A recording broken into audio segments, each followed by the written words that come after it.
치매, 암, 당뇨, 심장병과 노화를 피하고 건강하게 오래 사는 법, 질병 해방, 피터 아티아, 빌 기퍼드 지음, 이한음 옮김. 3부 15장 영양생화학 적용하기, 자신에게 가장 알맞은 식단 찾는 법. 의사가 내게 4인용 내밀한 만찬을 즐기는 일을 그만두라고 했다. 다른 사람 3명이 없다면 말이다. 오손 웰스. 표준 식단이 당신의 건강을 위협한다. 내 환자들은 대부분 나를 찾아올 때면 이미 어떤 것이든 식사법을 실천하고 있다. 그런데 그들 거의 모두가 공감하고 있는 점 중 하나는 결과가 흡족하지 않다는 사실이다. 나도 공감할 수 있다. 전공의 시절 내가 실제로 좀 살찐 피터보다 더 뚱뚱했을 때 나는 얼마 동안 비건 식단을 시도했다. 이론상 비건 식단을 택하면 살이 빠져야 마땅했다. 스테이크만큼 열량을 섭취하려면 엄청난 양의 샐러드를 씹어 먹어야 하니까. 그러나 현실적으로 나는 식사를 대개 병원에서 했으므로 이 말은 온갖 과자와 간식을 먹으면서 매일 점심때 채소로 보충을 한다는 뜻이었다. 그랬으니 체중은 6개월 동안 0.5kg도 줄어들지 않았다. 돌이켜보면 당시에 뭐가 문제인지 알아차렸어야 마땅했다. 나는 명목상으로는 고상한 비건 식단을 유지했지만 실질적으로는 그저 동물성 식품이 들어있지 않을 뿐인 정크푸드를 잔뜩 먹고 있었다. 다시 말해 표준 미국 식단의 비건판에 불과했다. 비건 식단조차도 표준 미국 식단의 소나기에서 벗어나기에는 부족하다. 식료품점의 한가운데를 차지하고 있는 우리의 기본 식품 환경은 이런 것이다. 갖가지 지원을 받아서 옥수수 밀가루, 설탕, 콩을 대량 생산하는 농업체제로부터 나온 포장되고 냉동된 온갖 제품들이다. 어떤 면에서 이것은 처음부터 인류의 고민거리였던 4가지 문제의 탁월한 해결책이다. 1. 거의 모두를 먹일 수 있을 만큼 식량을 충분히 생산하는 방법. 2. 저렴하게 생산하는 방법. 3. 식품을 안전하게 저장하고 운반할 수 있도록 보존하는 방법. 4. 아주 맛있게 만드는 방법. 이 4가지를 모두 최적화한다면 표준 미국 식단으로 귀결된다고 거의 보장할 수 있다. 이것은 식단이라기보다는 세계를 효율적으로 먹일 방법에 관한 비즈니스 모델에 더 가깝다. 현대 산업식 식량 생산 체제의 경의를 표하자. 그러나 여기에 5번째 기준이 빠져 있다는 점에 주목하자. 바로 식품을 무해하게 만드는 방법이다.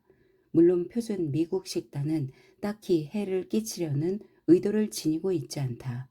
지나치게 섭취할 때 우리 대다수에게 해로운 것은 위의 4가지가 수백만 년의 진화를 통해 우리에게 최적화된 고도로 효율적인 에너지 저장 수단과 충돌한 결과다. 이 비즈니스 모델의 불행한 외부 효과다.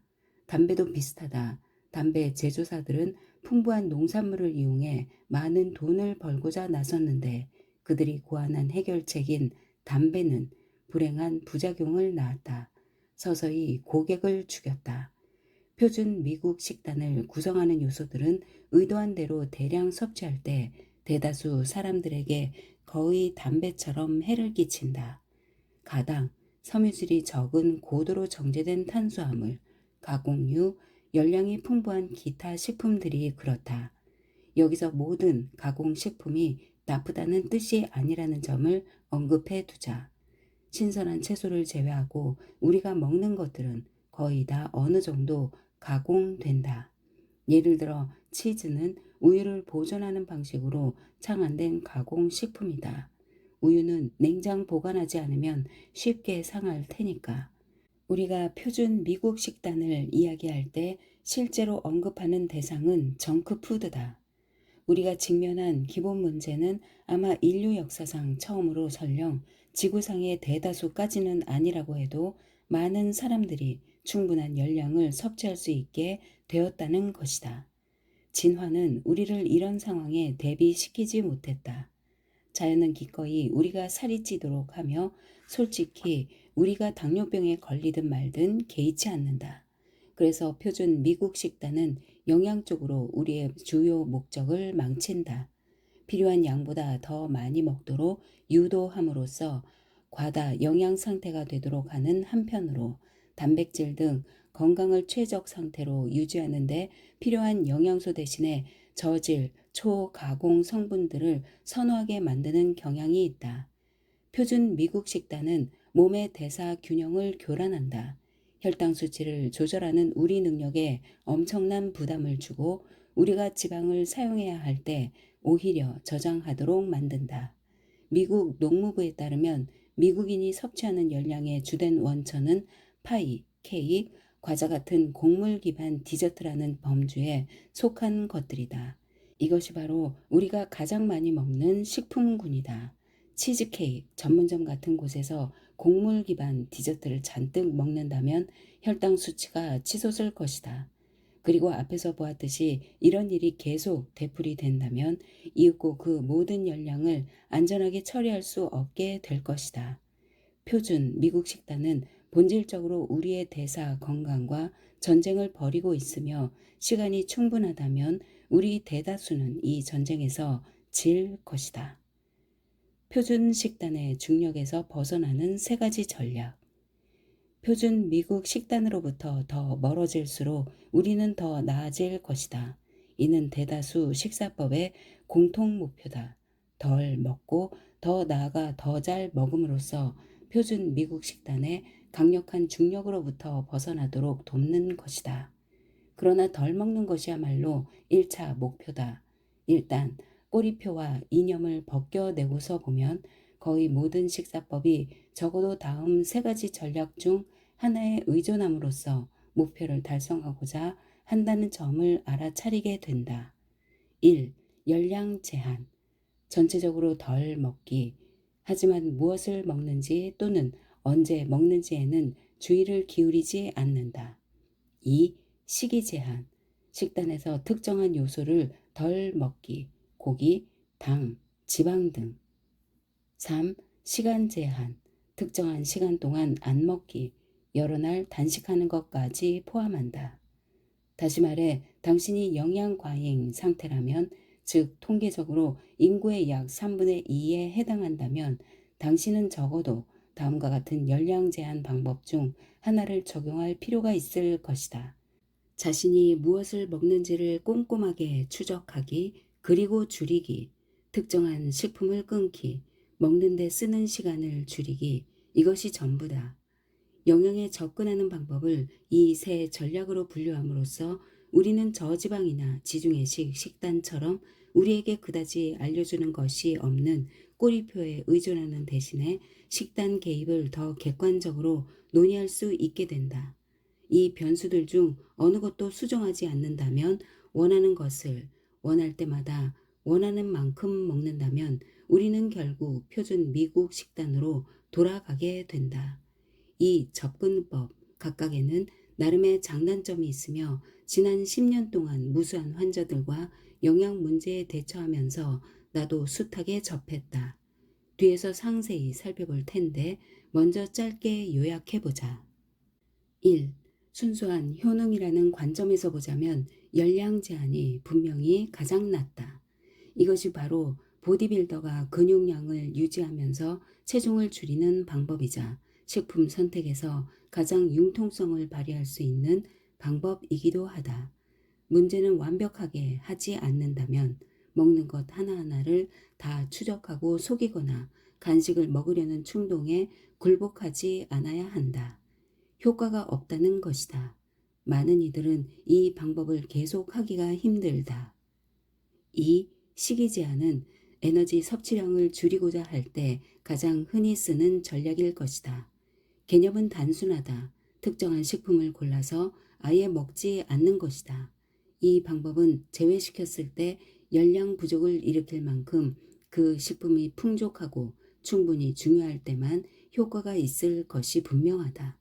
따라서 상주 제외 식단을 유지하겠다고 하면 실패할 가능성이 높다.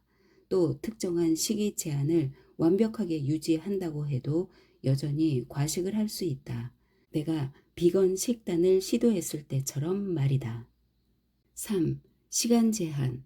간헐적 단식은 열량을 줄이는 방법 중 가장 최근에 유행하는 것이다. 어느 면에서는 가장 쉽다고 본다.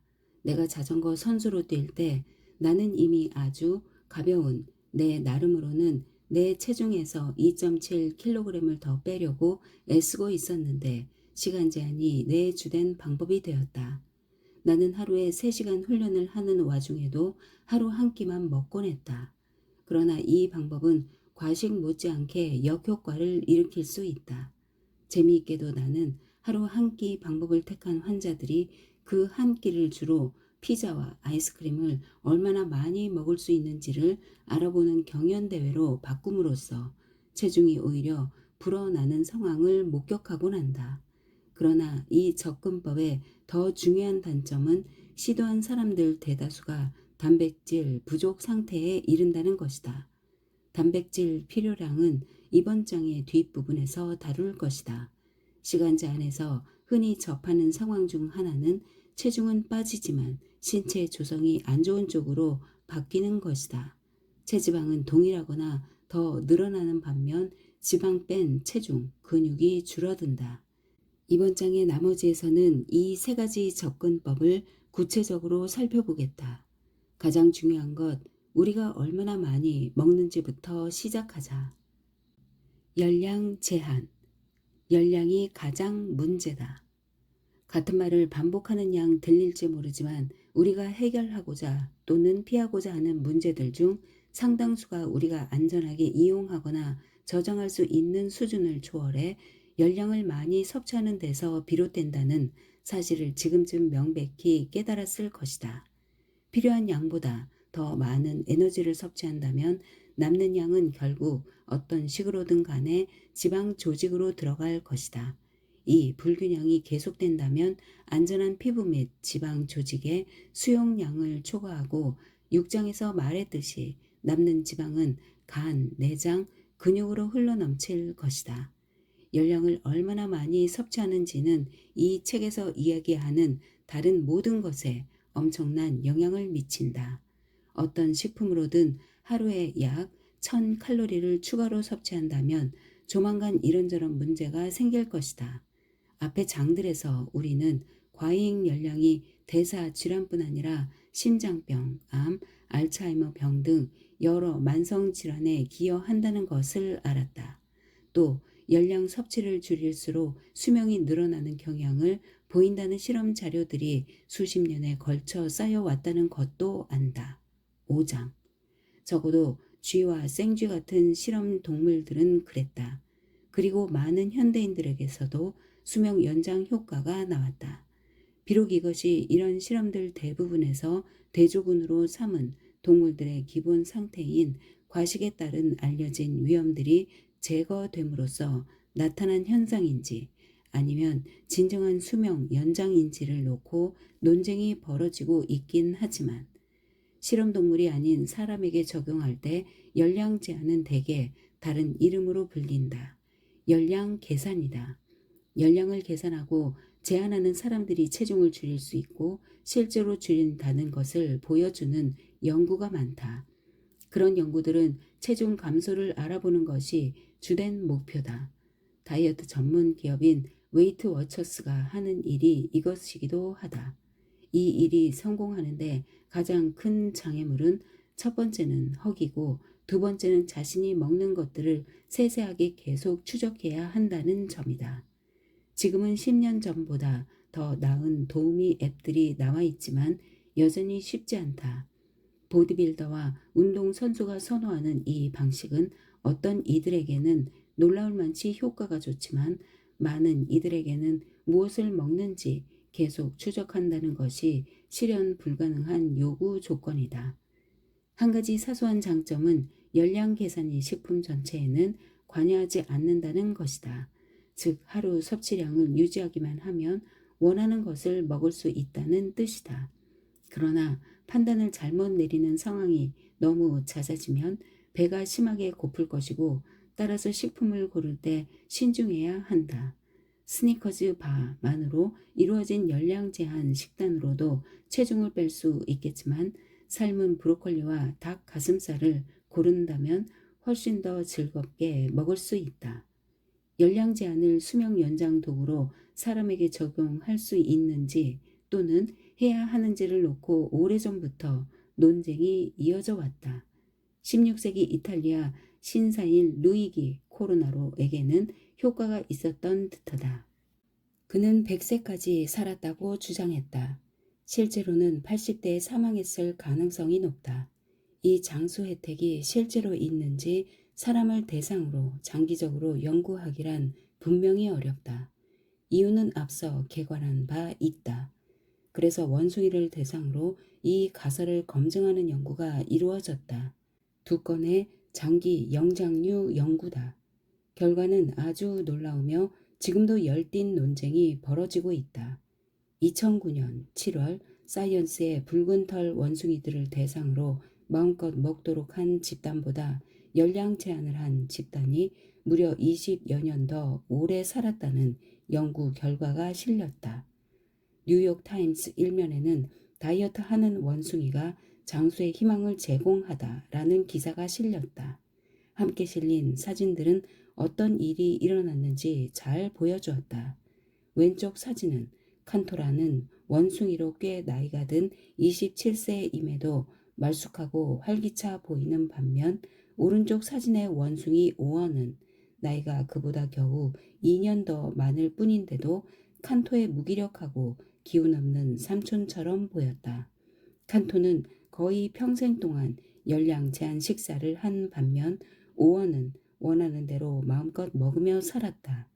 20여 년 전 위스콘신 대학교 메디슨 캠퍼스 연구진은 오원과 칸토를 비롯한 원숭이 76마리를 대상으로 이 연구를 시작했다. 원숭이들 중 절반 대조군은 원하는 만큼 먹이를 마음껏 먹을 수 있었고 나머지 절반은 대조군보다 약 25%더 적은 식단을 제공받았다. 연구자들은 그들이 살면서 나이를 먹어가는 모습을 지켜보았다. 노화 연구는 물감이 마르는 광경을 지켜보는 것만큼 지루한 경향이 있지만 최종 결과는 너무나 극적이었다. 열량 제한 집단은 마음껏 먹은 대조군보다 상당히 더 오래 살았고 노화 관련 질병으로 사망할 확률이 훨씬 낮다는 것이 드러났다. 인슐린 민감성 같은 여러 척도들에서도 더 건강하다고 나왔다. 그들은 뇌도 대조군보다 더 나은 상태를 유지했다. 나이가 들어도 회백질이 더 많았다. 연구진은 이렇게 결론지었다. 이런 데이터는 열량 제한이 영장류 종에게 노화를 늦춘다는 것을 보여준다. 그렇게 완결되었다. 아니, 그렇게 보였다. 3년 뒤인 2012년 8월 다른 원숭이 연구 결과가 뉴욕 타임즈 일면을 장식했다. 그런데 이번에는 기사 제목이 전혀 딴판이었다. 심한 다이어트는 수명을 연장하지 않는다. 라는 암울한 선언에 이런 단서가 따라붙었다. 적어도 원숭이에게서는. 이 연구도 1980년대에 시작되었고 국립보건원 소속인 국립노화연구소의 지원으로 수행되었다. 실험 설계는 위스콘신 연구와 거의 동일했다. 한쪽 집단이 열량을 약 25-30%덜 섭취하도록 했다. 그러나 미국 국립보건원 연구진은 열량 제한 집단이 대조군보다 더 오래 사는 것이 아니라는 결과를 얻었다. 양쪽 집단의 수명에는 통계적으로 유의미한 차이가 나타나지 않았다. 기사 제목을 쓴 기자의 관점에서 보자면 열량 제한은 먹히지 않았다. 기자들은 지난번에 널리 알려진 연구와 모순되는 연구 결과가 나올 때면 신이 난다. 노화를 연구하는 이들로 이루어진 소규모의 세계에서 미국 국립보건원 연구 결과는 당혹감을 일으켰다. 국립보건원 원숭이 연구가 위스콘신 연구를 확인하는 결과를 내놓을 것이라고 모두가 예상하고 있었다. 그런데 위스콘신 연구진은 열량 제한이 원숭이 수명을 늘린다고 하고 국립보건원 원숭이들이 사는 메릴랜드의 연구진은 그렇지 않다는 것을 보여주기 위해 연방 예산 수천만 달러를 갖다 쓴 것 같았다. 그러나 과학에서는 실험이 예상했던 결과를 내놓을 때보다 실패할 때 더 많은 것을 알려주는 사례가 종종 있으며 이 원숭이 실험들도 그랬다. 나란히 놓고 살펴보자. 두 원숭이 연구에는 사소해 보이는 차이점들이 있었는데 그런 차이가 엄청나게 중요하다는 것이 드러났다. 그리고 그 차이는 우리 전략과도 관련이 깊다. 종합하면 이 두 원숭이 연구는 지금까지 영양과 장기 건강 사이의 복잡한 관계를 살펴본 실험들 중에서 가장 엄밀한 것에 속한다. 그리고 여러 최고의 과학 실험들처럼 이 연구들도 적어도 어느 정도는 유연의 산물이었다. 두 연구의 가장 심오한 차이는 식사법 연구에서 가장 근본적인 차이이기도 했다. 바로 원숭이들이 먹은 먹이였다. 위스콘신 원숭이는 반정제된 시판되는 원숭이 사료를 먹었다. 즉 성분들이 고도로 가공되고 비율이 엄밀하게 배합되어 있다는 뜻이었다. 국립보건원 원숭이는 다량 영양소 비율로 보면 비슷한 먹이를 먹었지만 국립보건원의 영장류 영양학자들이 원재료들을 나름의 공식에 따라 배합한 자연적이면서 덜 정제된 사료였다. 가장 뚜렷한 차이점은 이것이었다. 국립보건원 원숭이들의 사료에는 당이 약 4% 들어 있었던 반면 위스콘신 사료에는 자당 함량이 무게로 무려 28.5%나 되었다는 것이다. 하겐다즈 바닐라 아이스크림보다 당 함량이 더 높았다. 이것만으로 생존 결과의 차이를 설명할 수 있을까? 그럴 수도 있다. 위스콘신 대족은 즉 열량 제한을 받지 않은 원숭이들 중 40% 이상은 인슐린 저항성과 당뇨병 전 단계에 이른 반면 국립보건원 대조군은 7분의 1만이 당뇨병 증세를 나타냈다. 그리고 위스콘신 대조군은 다른 집단들보다 심혈관 질환과 암으로 사망할 가능성이 훨씬 높았다. 이는 위스콘신의 나쁜 식단을 고려할 때 열량 제한이 사실은 노화를 늦추기보다는 조기 사망을 억제한다는 것을 시사할 수도 있었다. 그래도 여전히 유용한 정보다. 당뇨병을 비롯한 대사 질환을 피하는 것도 우리 전략의 중요한 일부니까. 위스콘신 연구진은 자신들의 사료가 미국인이 실제로 먹는 식단과 더 비슷하다고 옹호했고 그 말은 타당하다. 어떤 의미로 보아도 딱히 정확한 것은 아니지만 사람의 기준으로 보자면 위스콘신 원숭이는 다소 패스트푸드로 산 반면 국립보건원 원숭이는 샐러드를 잔뜩 먹고 있었던 것이다. 위스콘신 대조군은 가장 많은 열량을 가장 안 좋은 사료를 통해 섭취했고 건강이 가장 나빠졌다. 이치에 맞는다. 우리 식단이 주로 치즈버거와 밀크쉐이크로 이루어져 있다면 치즈버거와 밀크쉐이크를 덜 먹는 편이 도움이 될 것이다. 국립보건원 식단은 질이 훨씬 좋았다. 옥수수 기름과 옥수수 녹말, 위스콘신 식단에서 또 다른 30%를 차지한 같은 초가공 성분 대신에 국립보건원 원숭이의 사료는 밀과 옥수수를 통째로 갈아서 만들었다. 그래서 전형적인 신선식품에 들어있는 것과 비슷한 2차 대사산물을 비롯한 유익한 미량 영양소가 더 많이 들어있었다. 완전히 자연식이라고는 할 수 없지만 적어도 붉은 털 원숭이가 야생에서 먹는 먹이에 더 가까웠다. 따라서 국립보건원 원숭이들에게는 사료를 더 주거나 덜 주는 것이 영향을 더 적게 미쳤을 것이다. 애초에 사료가 그다지 해롭지 않았기 때문이다. 결론은 식사의 질도 양 못지않게 중요할 수 있다는 것이다. 정리해보자. 이 두 원숭이 연구는 영양생화학에 관해서 우리에게 무엇을 말하고 있을까? 1. 당뇨병과 관련 대사 질환들을 피하는 일, 특히 정크푸드를 제거하거나 줄임으로써 장수에 대단히 중요하다. 2. 두 연구에서 대조군의 주된 사망 원인인 암과 열량 사이에는 강한 연관성이 있는 듯하다. 열량 제한 원숭이는 암 발병률이 50% 낮았다. 3. 우리가 먹는 식품의 질도 양 못지않게 중요할 수 있다. 표준 미국 식단이라면 훨씬 덜 먹어야 한다. 4. 거꾸로 애초에 질 좋은 식사를 하고 있고 대사가 건강하다면 약간의 열량 제한만으로도 또는 단지 과식하지 않는 것만으로도 유익할 수 있다. 나는 이 마지막 요점이 핵심이라고 생각한다. 이 두 연구는 질 좋은 식사를 한다면 대사가 건강한 상태에서 굳이 열량 제한을 심하게 할 필요조차 없음을 시사한다. 국립보건원 대조군은 질 좋은 사료를 원하는 만큼 먹었으면서도 양쪽 연구의 열량 제한 원숭이들과 거의 비슷하게 오래 살았다. 흥미롭게도 사후 분석에서 국립보건원 대조군이 위스콘신 대조군보다 하루 열량 섭취량이 약 10%더 적었다는 것도 드러났다.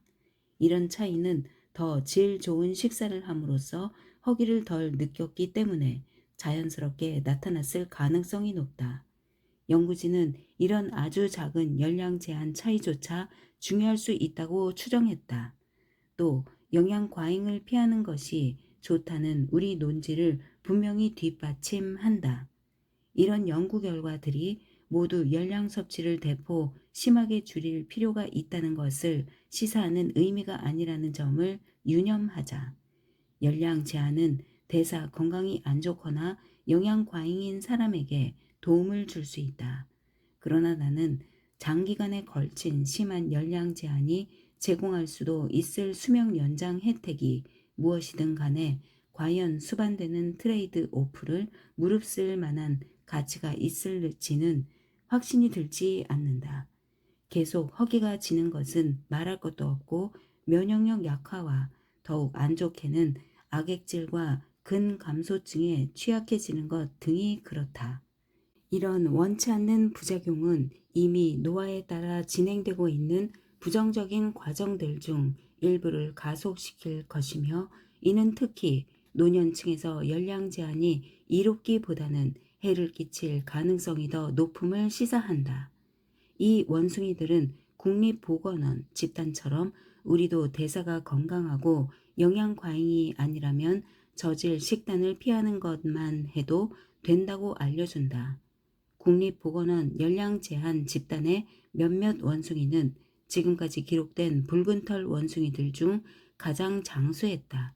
따라서 원숭이에게서도 열량 섭취 제한과 식사 질 개선이 먹힌다는 것이 아주 명확한 듯하다. 물론 이 일을 어떻게 할지는 까다로운 부분이다. 다음 절에서 말하겠지만 우리가 섭취하는 열량을 제한하고 우리의 대사와 생활 방식에 맞게 식품 섭취량을 조절하고자 할 때 채택할 수 있는 전략은 많다. 식이 제한, 영양생화학이 알려주는 식사요법. 식이 제한은 기존의 식사요법 영역을 가리킨다. 영양생화학의 관심, 연구비, 에너지, 분노, 그리고 당연히 논쟁 중 90%가 집중되어 있는 영역이다. 그러나 깊이 파고들면 꽤 단순하다. 영양 세계에서 악귀 한두 마리를 찾아내서 내쫓자는 것이다. 미래 글루텐 같은 것 말이다. 그 악귀가 더 흔한 것이고 그것을 더 엄격하게 제한하는 식사 요법을 채택할수록 전체 열량 섭취량은 더 줄어들 가능성이 높다. 오로지 감자만 먹겠다고 결심해도 살은 빠질 것이다. 억지로 먹는다고 해도 하루에 먹을 수 있는 감자의 양은 한정될 테니까. 나는 식이 제한을 하는 사람들을 보았고 이 방법은 먹힌다.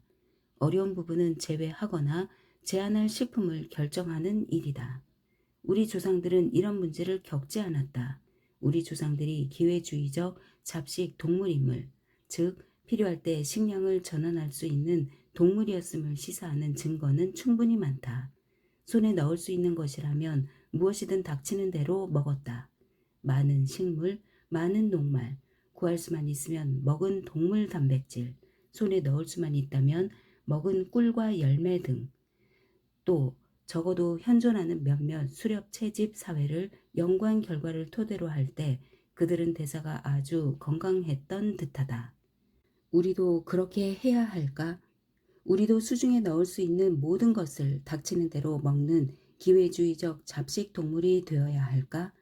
진화는 우리를 그렇게 빚어냈지만 우리 현대 식품 환경은 식량을 구하기가 너무나 쉬운 곳이다.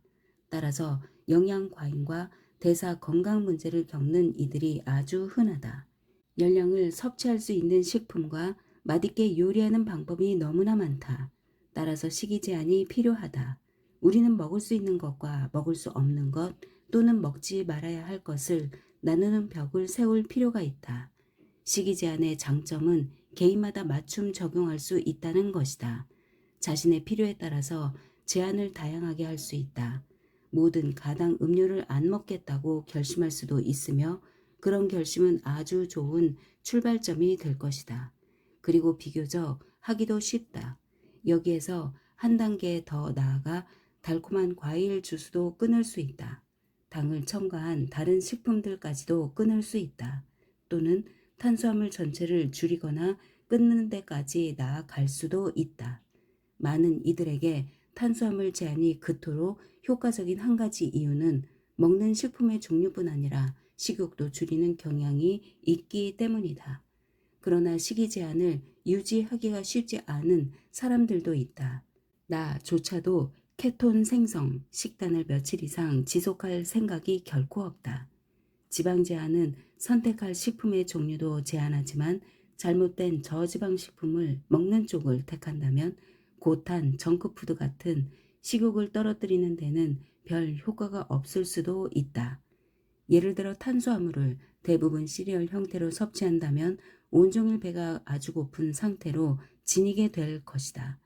식이 제한의 한 가지 주된 위험은 신중하게 하지 않는다면 쉽사리 영양 과잉 상태로 치달을 수 있다는 것이다. 사람들은 단순히 배부르게 먹지 않도록 제한하면 탄수화물 같은 것, 그리 많이 먹을 수 없다고 잘못 가정하는 경향이 있다. 그런 생각은 틀렸다. 제대로 엄격하게 지킨다고 해도 식이 제한은 영양 과잉을 일으킬 수 있다. 탄수화물을 아예 끊어도 대신에 와규 스테이크와 베이컨을 과다 섭취하면 열량 초과 상태에 쉽게 이르게 될 것이다. 따라서 자신이 지킬 수 있는 동시에 목표를 달성하는데도 도움을 줄 수 있는 전략을 채택하는 것이 중요하다. 여기에는 인내심, 의지력, 기꺼이 실험하려는 의향이 필요하다.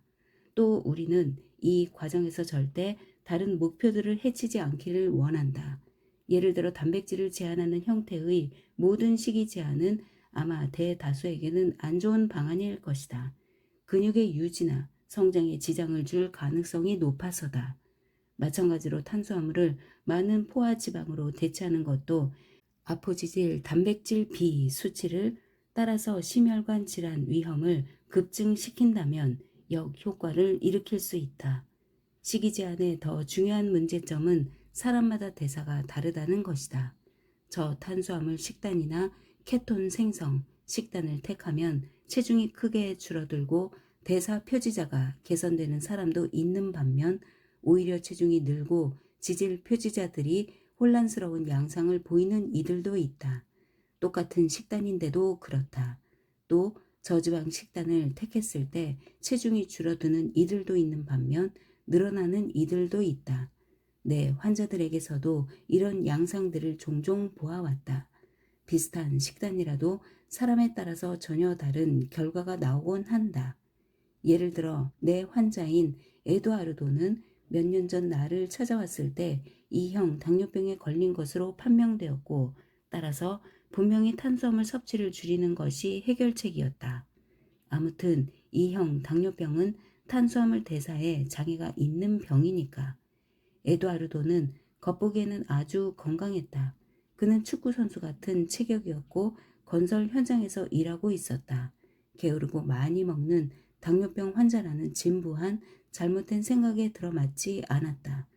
그런데 검사를 하니 그가 섭취한 과다 당분을 저장할 능력이 거의 없다는 사실이 드러났다. 그의 당화 혈색소 수치는 9.7%로 당뇨병 범위에 속했다. 라틴 계였으므로 유전적으로 본래 비알코올성 지방간 질환과 당뇨병 위험이 더 높긴 했다. 그는 40세도 되지 않았지만 뭔가 극적인 조치를 취하지 않는다면 고통스럽게 일찍 사망할 가능성이 매우 높았다. 여기서 탄수화물을 아예 끊는 것이 첫 단계의 조치라는 점은 명백했다. 또르띠아도 쌀도 녹말 함량이 높은 콩도 끊어야 했다. 게토레이도. 그는 야외에서 열기를 견디면서 일했기에 매일 스포츠 음료를 약 3, 4리터씩 들이키고 있었다. 나는 이 식단을 결코 케톤 생성 식단이라고 말하지 않았고 에두아르도도 직장에서 자신이 케톤 생성 식단을 새로 택했다는 말을 하지 않았을 것이 확실하다. 그는 그저 게토레이를 더 이상 마시지 않았을 뿐이다. 나는 그에게 당뇨 약인 메트포르민도 먹게 했다. 효과적이면서 저렴하기 때문이다. 약 5개월 사이에 에두아르도의 표지자들은 모두 정상으로 돌아왔고 당뇨병도 사라진 듯했다. 식단 변화와 메트포르민 덕분에 그의 당화 혈색소는 지극히 정상인 5.3%로 돌아왔다. 게다가 체중도 11kg이 빠졌다. 나는 오로지 이 식단 덕분에 이런 결과가 나왔다고 말하는 것은 아니다. 하지만 이 비교적 단순하면서 하기 쉬운 형태의 식이 제한이 에너지 불균형을 충분히 해소함으로써 체중이 줄고 그에 발 맞추어서 다른 모든 것이 개선되었다. 나는 예전에는 케톤 생성 식단의 강력한 지지자였고 이 식사법이 에두아르도 같은 환자들의 당뇨병을 관리하고 예방하는 데 특히 유용하다고 보았다. 또 저탄이나 저지방과 달리 케톤 생성 식단은 엄밀하게 정의된다는 점이 마음에 들었다. 케톤 생성 식단은 몸이 지방을 대사하여 근육과 뇌가 연료로 쓸 수 있는 케톤체로 만드는 일을 시작하는 수준까지 탄수화물 섭취를 제한한다는 의미다. 케톤 생성 식단은 좀 살찐 피터의 문제를 해결하는 데 도움을 주었고 에두아르도의 목숨도 구했을 가능성이 높았다. 나는 그것이 대사가 건강하지 못한 모든 사람에게 필요한 의학이라고 생각했다. 그러나 종종 그랬듯이 내 환자들은 몽상에 빠져 있던 나를 현실로 끌어냈다. 의사는 때로 아주 직접적이고 개인적인 방식으로 피드백을 받곤 한다. 내가 환자에게 약을 처방하거나 어떤 권고를 한다면 그것이 효과가 있는지 여부를 금방 알아차리게 될 것이다. 이것은 엄밀한 의미에서의 데이터는 아니지만 마찬가지로 강력할 수 있다. 그런데 나는 케톤 생성 식단이 전혀 먹히지 않는 환자들도 보았다. 그들은 체중도 줄지 않았고 간 효소 같은 생체 표지자들도 개선되지 않았다. 또는 그 식단을 유지하기가 불가능했다. 또 그 식단을 고수할 수는 있었지만 지질 수치, 특히 아포지질 단백질 B가 까마득히 치솟은 환자들도 있었다. 아마 그들이 먹고 있던 포화 지방 때문이었을 것이다. 당신아는 이런 결과들에 혼란을 느꼈다. 뭐가 잘못된 것일까? 식단을 그대로 유지하지 못한 이유가 뭘까? 나는 치료를 받음에도 환자의 암이 계속 진행될 때 스티븐 로젠버그가 의뢰하던 말을 떠올려야 했다. 환자가 치료에 실패한 것이 아니다. 치료가 환자에게 맞지 않는 것이다. 이 환자들에게는 다른 치료가 필요했다. 식이 제한의 진정한 방식인 영양 3.0은 어떤 안 좋은 식품을 제거할지를 고르는 것이 아니다. 그보다는 환자에게 가장 적합한 다량 영양소 조합을 찾아낸다. 지속할 수 있는 방식으로 목표를 달성하는 데 도움을 줄 섭식 패턴을 도출하는 것이다.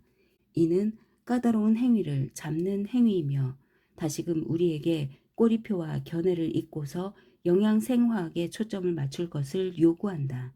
방법은 4가지 다량 영양소를 조절하는 것이다. 알코올, 탄수화물, 단백질, 지방이다. 당신은 탄수화물을 얼마나 잘 견딜까? 단백질은 얼마나 필요할까? 어떤 종류의 지방이 가장 적합할까? 하루에 필요한 열량이 얼마나 될까? 당신에게 맞는 최적 조합은 무엇일까? 이제 이 네 가지 다량 영양소를 더 자세히 살펴보기로 하자. 알코올, 음주 습관 관리하기. 간과하기 쉽지만 알코올은 너무나 널리 섭취되고 있기에 별도의 다량 영양소 범주라고 봐야 한다. 우리의 대사에 매우 강력한 효과를 미치며 열량이 7kcal/g으로 아주 고열량이기 때문이다. 4kcal/g인 단백질과 탄수화물이 아니라 9kcal/g인 지방에 가깝다. 알코올은 결코 영양이나 건강이 아니라 오로지 쾌락이라는 목적에 쓰이며 관리할 필요가 있다. 특히 세 가지 이유로 영양 과잉을 일으키기 때문에 해롭다. 알코올은 영양가가 0인 공허한 열량 원천이며 에탄올 산화는 지방 산화를 지연시킴으로써 지방량을 줄이고자 애쓸 때 우리가 원하는 것과 정반대의 결과를 불러오고 술을 마시다 보면 무심코 음식도 계속 먹게 되곤 한다. 나도 이따금씩 좋아하는 벨기에 맥주, 스페인적 포도주, 멕시코 데킬라를 한 잔씩 즐기곤 하지만 한자리에서 섞어 마신다는 말은 결코 아니라 장단점을 종합할 때 알코올 섭취가 장수의 부정적이라고도 믿는다. 알코올은 강력한 발암 물질이며 지속되는 음주는 알츠하이머 병과 강한 연관성을 보인다. 주로 수면에 미치는 부정적인 영향과 또 다른 가능성 있는 메커니즘들을 통해서다. 과당처럼 알코올도 주로 간에서 대사되며 과음한 이들에게 잘 알려져 있는 장기적 영향을 미친다. 마지막으로 다른 식품들의 섭취를 막는 자제력을 느슨하게 만든다. 몇 잔 마시고 나면 프링글스 통 바닥에 깔린 것까지 다 꺼내 먹은 뒤 다른 간식이 있는지 주방을 뒤적거리기 시작할 것이다. 적절한 양의 알코올 섭취가 이로울 수 있다고 시사하면서 언론에 도배되곤 한 연구 결과가 많이 나와 있다. 내피 기능을 개선하고 혈액 응고 인자를 줄임으로써 심혈관 질환 위험을 줄인다는 주장이 한 예다. 그러나 지나친 음주는 이 효과를 뒤집는 경향이 있다. 그리고 앞장에서 이야기한 미국 의사협회지의 멘델 무작위화 연구가 보여주듯이 적당한 음주는 건강한 피험자 편향과 깊이 뒤얽혀 있어서 음주의 건강 혜택을 보여준다는 이런 연구들을 크게 신뢰하기가 불가능하다. 그럼에도 내 환자들 중 상당수에게는 적당한 음주, 표준 미국 식단이 아닌 식사를 하면서 포도주 한 잔을 곁들이는 식을 하는 생활 습관이 스트레스를 해소하는 데 도움을 준다. 내 개인적인 기준은 이렇다. 술을 마신다면 늘 신경을 쓰면서 적당히 마시려고 애써라. 그러면 더 즐겁게 마시고 후유증이 더 적을 것이다. 비행기에서 공짜로 나온다고 해서 계속 마시지 말자. 나는 환자들에게 일주일에 7잔 이내로 마시라고 강하게 권하며 하루에 2잔을 넘지 않는 것이 이상적이다. 그리고 나 자신도 이 규칙을 지키기 위해 꽤 열심히 노력하고 있다. 탄수화물, 연속 혈당 측정기 활용하기. 알코올을 제외한 우리 식단의 균형은 탄수화물, 단백질, 지방으로 이루어지며 대체로 개인에게 알맞은 조합을 찾는 것이 중요한 과제다. 꼬리표가 붙은 식사법들을 중시하던 시절에 우리는 이것은 먹을 수 있고 저것은 먹지 말라거나 이것들만 먹으라는 식의 규칙과 임의의 범위를 써서 다량 영양소를 조합하고 다양한 식품들을 분류하곤 했다. 우리는 기본적으로 올바른 조합을 추측하곤 했다. 그런 뒤 그 조합이 먹히는지 지켜보곤 했다. 먹히는지 여부는 대개 몇 주 또는 몇 달에 걸쳐서 체중이 빠지는지 여부를 통해 정해졌다. 지금은 가장 풍부한 영양소인 탄수화물부터 시작해서 다량 영양소들을 더 정교한 방식으로 살펴본다. 탄수화물은 다른 다량 영양소들보다 더 혼란을 야기하는 듯하다. 탄수화물은 좋은 것도 나쁜 것도 아니다. 비록 다른 것들보다 더 나은 것들이 있긴 해도 말이다. 전반적으로 탄수화물은 내성과 수요에 맞게 섭취량을 조절하는 것이 더 중요하며 지금은 예전보다 그렇게 하기가 훨씬 더 쉬워졌다. 기술의 발전 덕분에 우리는 더 이상 추측할 필요가 없다. 지금은 데이터를 갖고 있다. 탄수화물은 우리의 1차 에너지원이다. 소화 과정에서 탄수화물은 대부분 포도당으로 분해되며 모든 세포는 포도당을 흡수해서 아데노신 3인산 형태의 에너지를 만드는 데 쓴다. 지금 당장 필요하지 않아서 남는 포도당은 조만간 쓸 수 있도록 간이나 근육에 글리코겐으로 저장되거나 지방 조직 또는 다른 부위에 지방으로 쌓일 수 있다. 이 결정은 인슐린 호르몬의 도움으로 이루어지며 인슐린은 혈당이 증가할 때 반응하여 급격히 분비된다. 이미 우리는 열량의 과다 섭취가 좋지 않다는 것을 안다.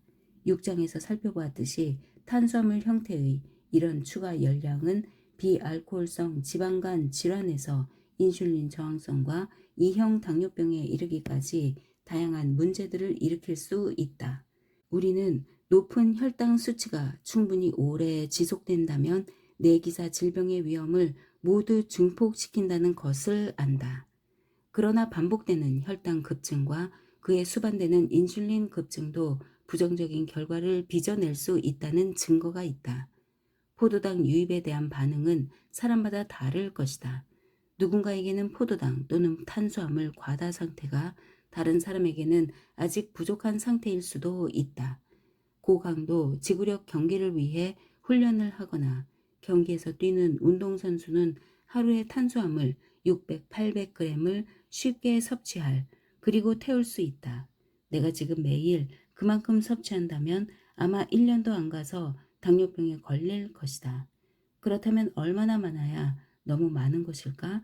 그리고 질은 어떨까? 파이 조각이 지구력 운동선수와 앉아 생활하는 사람에게 미치는 영향이 서로 다르다는 점은 분명하다. 그리고 파이 조각이 삶은 감자나 프렌치 프라이와 다른 효과를 미치리라는 것도 분명하다. 현재 우리는 자신의 개인 탄수화물 내성과 자신이 특정한 식품에 어떻게 반응하는지를 이해하는 데 도움을 주는 도구를 갖고 있다. 바로 연속 혈당 측정기인데 최근에 내게 매우 중요한 의료 기기가 되었다. 이 장치는 위팔에 이식하는 미세한 섬유 센서의 손톱만한 송신기가 달린 것으로 데이터를 환자의 스마트폰에 실시간으로 보낸다. 이름에서 짐작할 수 있듯이 연속 혈당 측정기는 혈당 수치를 실시간으로 계속 알려준다. 경이롭다. 환자는 도넛이든 스테이크든 초콜릿이든 먹는 것에 반응해 자신의 혈당 수치가 어떻게 달라지는지를 매 순간 볼 수 있다. 더 중요한 점은 혈당 수치를 계속 기록함으로써 지금까지의 평균과 변동량을 파악하고 매번 매 순간 혈당이 치솟는지 급감하는지를 파악할 수 있다는 것이다. 연속 혈당 측정기는 연간 한 차례 공복 혈당을 측정하는 의학 2.0보다 상황이 훨씬 개선되었음을 나타낸다. 후자는 내가 볼 때 거의 아무런 가치도 없다. 일부에서 말한 자율주행차 비유로 돌아가 보자. 연간 한 번 재는 공복 혈당도 뭔가 알려주긴 하지만 페달에 벽돌을 묶어놓는 것과 그리 다르지 않다. 연속 혈당 측정기는 현재 정교한 운전 보조 장치들을 갖춘 차에 들어있는 센서들에 가깝다. 연속 혈당 측정기의 힘은 탄수화물 섭취에 몸이 어떻게 반응하는지를 실시간으로 볼 수 있고 곡선의 기울기를 완만하게 만들고 평균을 더 낮추는 쪽으로 빠르게 변화시킬 수 있게 해준다는 것이다. 실시간 혈당은 인슐린이 과다 분비되는 인슐린 반응에 좋은 대리 지표 역할을 하며 우리는 이 반응 또한 최소화하고자 한다.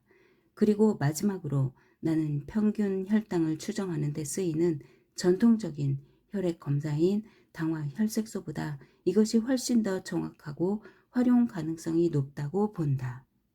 현재 연속 혈당 측정기는 의사의 처방을 받아야만 이용할 수 있고 혈당 수치를 매 순간 측정해야 하는 1형과 2형 당뇨병 진단을 받은 환자들이 가장 많이 착용하고 있다. 그들에게 연속 혈당 측정기는 생명을 위협하는 혈당 수치 변화로부터 자신을 지킬 수 있는 대단히 중요한 도구다. 그러나 나는 거의 모든 성인이 적어도 몇 주 동안만 착용하면 이 장치의 혜택을 볼 수 있을 것이라고 생각하며 머지않아 처방전 없이도 소비자들이 이용할 수 있게 될 가능성이 높다. 현재 비당뇨인도 몇몇 대사 건강 스타트업 기업 중 한 곳에서 온라인으로 연속 혈당 측정기를 꽤 쉽게 구입할 수 있다.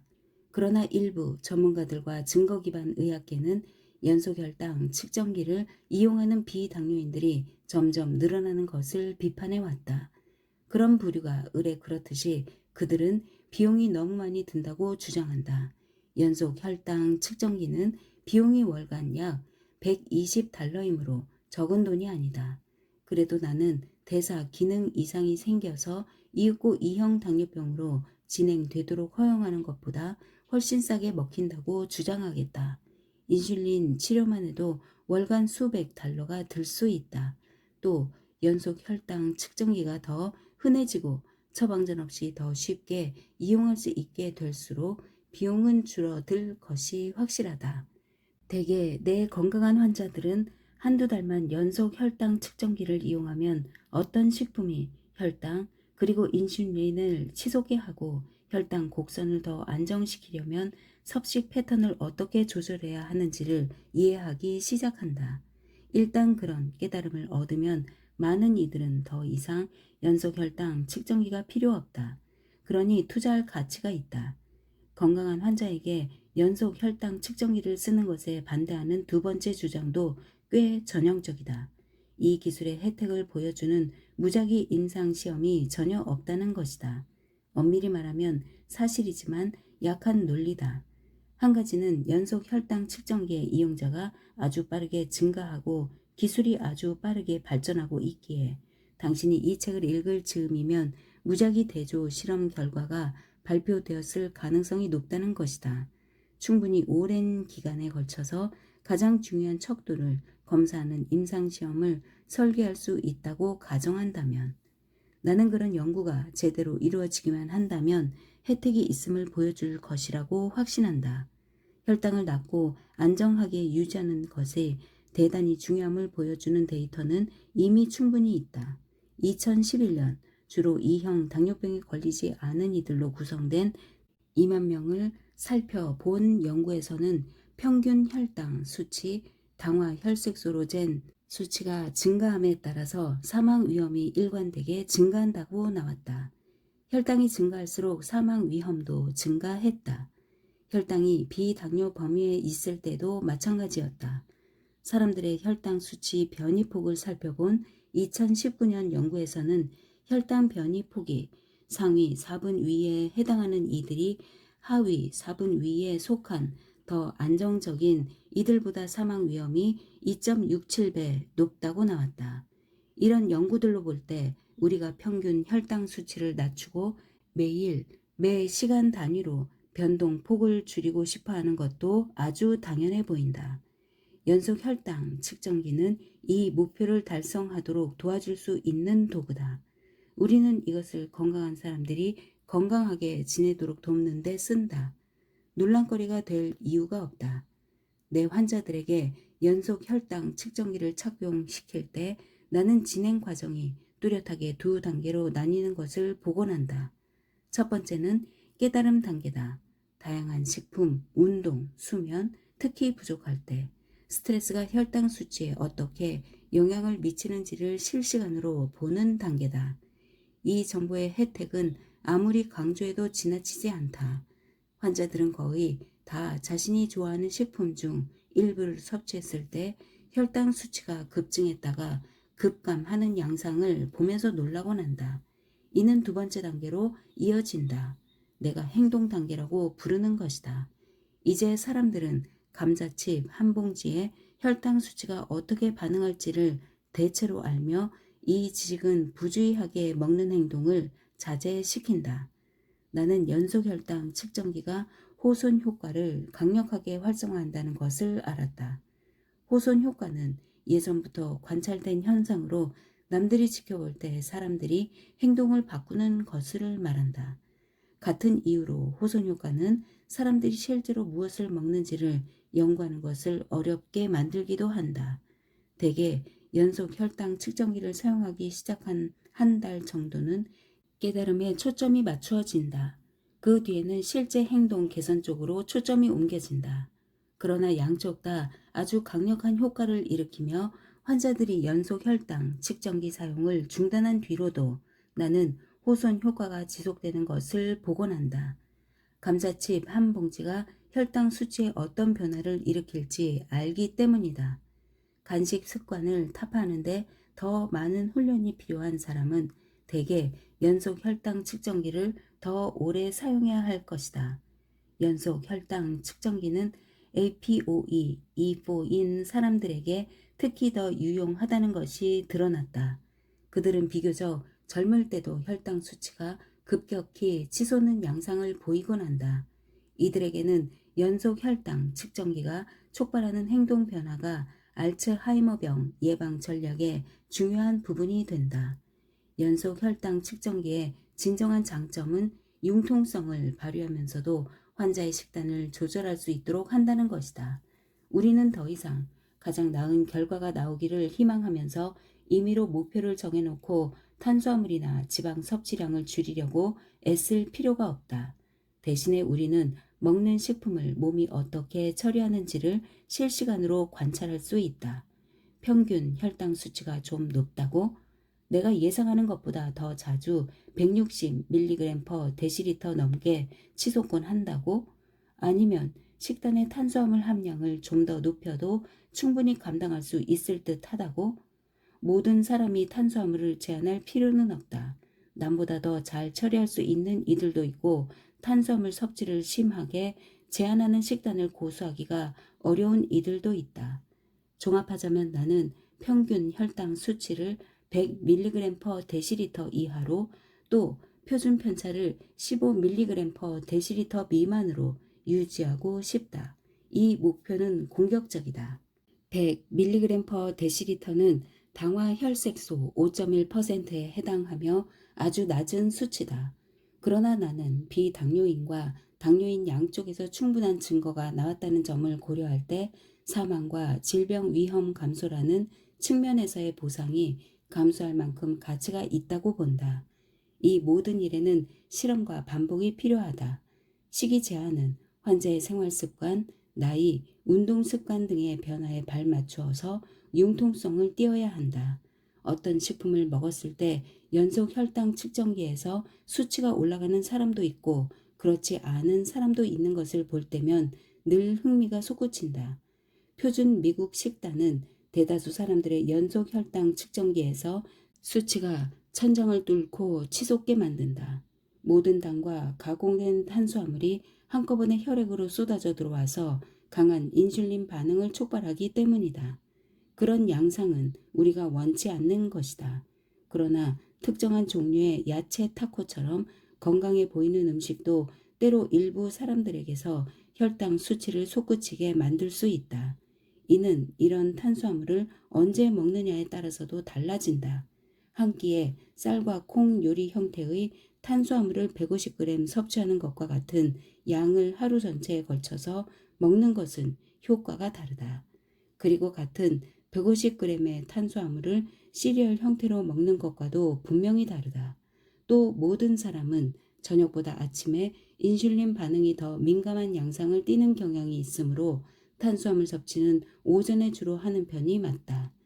연속 혈당 측정기가 아주 빨리 가르치는 것 중 하나는 탄수화물 내성이 다른 요인들, 특히 활동 수준과 수면에 심하게 영향받는다는 것이다.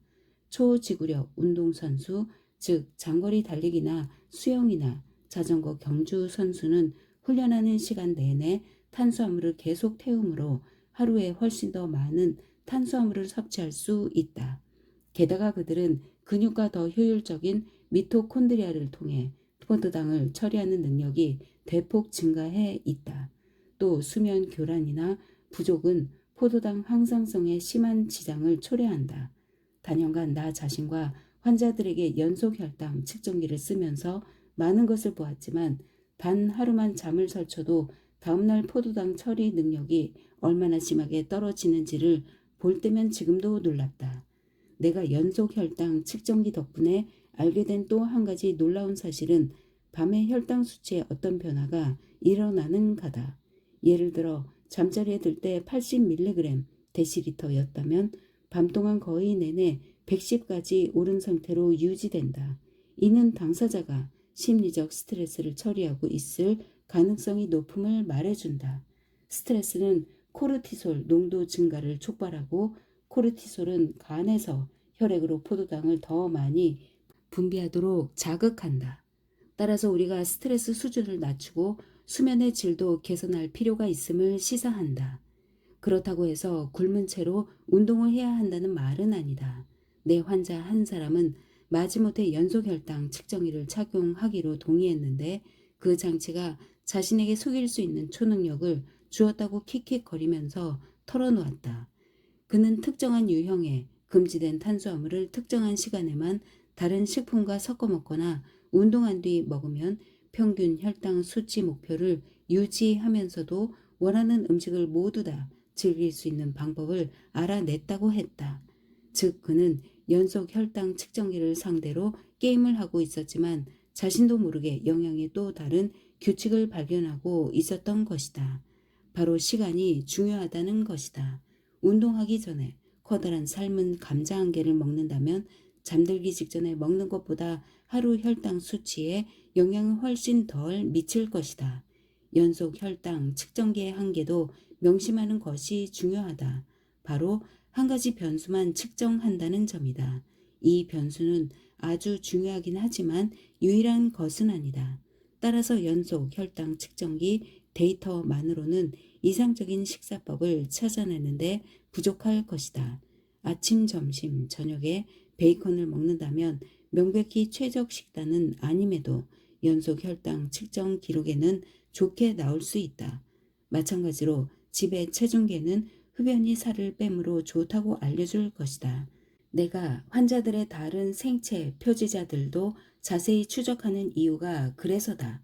연속 혈당 측정기에만 기댄 선택으로 심혈관 질환 등 다른 질환들의 위험이 증가하지 않도록 하기 위해서다. 우리는 체중, 당연하지만 뿐 아니라 지방 뺀 체중과 지방량의 비, 체성분, 그리고 그것들이 어떻게 달라지는지에 이르기까지 식단과 관련된 다른 변수들도 추적한다. 또 지질, 요산, 인슐린, 간 효소 같은 생체 표지자들도 살펴볼 수 있다. 이 모든 변수들을 종합적으로 고려하면 어느 한 가지만 따로 살펴볼 때마다 진행 양상을 더 잘 평가할 수 있다. 연속 혈당 측정기 사용에서 얻은 교훈들. 단연간 연속 혈당 측정기를 이용하면서 내가 얻은 깨달음들은 다음과 같다. 명백해 보이는 것도 있지만 확인의 힘을 무시할 수 없다. 1. 모든 탄수화물이 똑같지는 않다.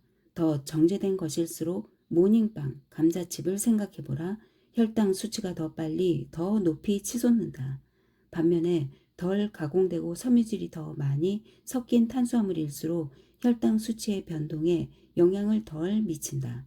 나는 하루에 섬유질을 50g 이상 먹으려고 노력한다. 2. 쌀과 오트밀은 그다지 정제되지 않았음에도 놀라울 리 많지 혈당을 급증시킨다. 더욱 놀라운 점은 현미가 백미보다 혈당을 그저 조금 덜 높일 뿐이라는 사실이다. 3. 과당은 연속 혈당 측정기로 측정되지 않지만 언제나 포도당과 함께 섭취되므로 과당이 많은 식품은 혈당 수치를 급증시킬 가능성이 높다. 4. 운동의 시간대, 지속시간, 강도는 대단히 중요하다. 대체로 유산소 운동이 혈액에서 포도당을 제거하는 효과가 가장 큰 듯한 반면 고강도 운동과 근력 운동은 혈당 수치를 일시적으로 높이는 경향이 있다. 간이 근육에 연료를 공급하기 위해 포도당을 더 많이 혈액으로 분비하기 때문이다. 그러니 운동할 때 혈당 수치가 급증해도 놀라지 말기 바란다. 5. 잠을 푹 자느냐 못 자느냐는 혈당 조절 능력에 큰 차이를 낳는다. 다른 조건들이 같을 때 8시간이 아니라 5, 6시간만 자면 혈당 반응의 최고점이 약 10, 20mg 데시리터 증가하며 엄청난 차이다. 전반적인 수치도 약 5, 10mg/dL 상승한다. 6. 스트레스는 코르티솔을 비롯한 스트레스 호르몬을 통해 혈당에 놀라운 수준의 영향을 미친다. 단식을 하거나 탄수화물 섭취를 제한할 때도 그렇다. 정량화하기는 어렵지만 이 효과는 잠잘 때나 식사를 한 지 한참 지났을 때 가장 뚜렷이 드러난다. 7. 시금치나 브로콜리처럼 비녹말성 채소는 혈당에 거의 영향을 미치지 않는다. 그러니 많이 먹기 바란다. 8. 단백질과 지방 함량이 높은 식품, 달걀, 소갈비 등은 혈당에 거의 영향을 미치지 않지만 단 갈비의 달콤한 양념을 두르지 않았을 때 지방 없는 단백질, 닭가슴살 같은 것은 대량 섭취하면 혈당 수치가 조금 올라갈 것이다. 단백질 쉐이크, 특히 지방 함량이 낮은 것은 더 뚜렷한 효과를 보인다. 당이 포함되어 있다면 더욱 그렇다. 9. 이 깨달음들, 긍정적 또는 부정적 양 방향에서 종합하면 아주 강력한 양상을 띈다. 따라서 스트레스를 많이 받고 잠을 설치고 운동할 시간을 낼 수 없다면 먹는 것에 최대한 주의를 기울여야 한다. 10. 아마 이 모든 것들로부터 얻은 가장 중요한 깨달음은 이것 아닐까? 바로 단순히 내 혈당 수치를 추적하는 것만으로도 내 섭식 행동에 긍정적인 영향을 미친다는 것이다. 나는 연속 혈당 측정기가 나름의 호손 효과를 일으킨다는 사실을 깨닫게 되었다. 사람들이 관찰하기 때문에 자신의 행동을 바꾸는 현상 말이다. 그래서 내 혈당 수치를 증가시킬 초콜릿으로 감싼 건포도 같은 간식을 주방에서 볼 때마다 나는 다시 생각하게 된다. 단백질, 하루에 얼마나 먹어야 할까? 단백질이 왜 그렇게 중요할까? 한 가지 단서는 그 이름 자체에 있다. 단백질의 영어 단어인 프로테인은 으뜸이라는 뜻의 그리스어 프로테이오스에서 유래했다. 단백질과 아미노산은 생명의 핵심 건축 재료다. 이것들이 없다면 우리가 필요로 하는 지방 뺀 근육을 만들 수도 없고 유지할 수도 없다. 11장에서 살펴보았듯이 단백질은 우리 전략에 절대적으로 중요하다. 늙어갈수록 우리는 근육을 더 쉽게 잃으며 재건하기가 더 어려워지기 때문이다. 11장에서 노쇠한 고령자 62명에게 근력 운동이 미친 효과를 살펴본 연구를 이야기한 바 있다. 6개월 동안 근력 운동만 한 피험자들은 근육량이 전혀 늘지 않았다. 내가 언급하지 않은 것은 단백질 보충, 단백질 쉐이크를 통해서 받은 다른 실험군도 있었다는 것이다. 그들은 지방 뺀 체중이 평균 약 1.4kg 늘었다. 보충한 단백질이 그 차이를 만들었을 가능성이 높다. 탄수화물이나 지방과 달리 단백질은 1차 에너지원이 아니다. 우리는 아데노신 3인산을 생산할 때 단백질에 의존하지 않을 뿐더러 지방을 저장하거나 지방 세포에 포도당을 저장하는 글리코겐 용도로 이용하지 않는다. 지방 뺀 체중을 합성하는데 쓸 수 있는 양보다 더 많은 단백질을 섭취한다면 남는 양은 그냥 요소 형태로 소변을 통해 배출될 것이다. 단백질은 몸에서 구조를 담당한다.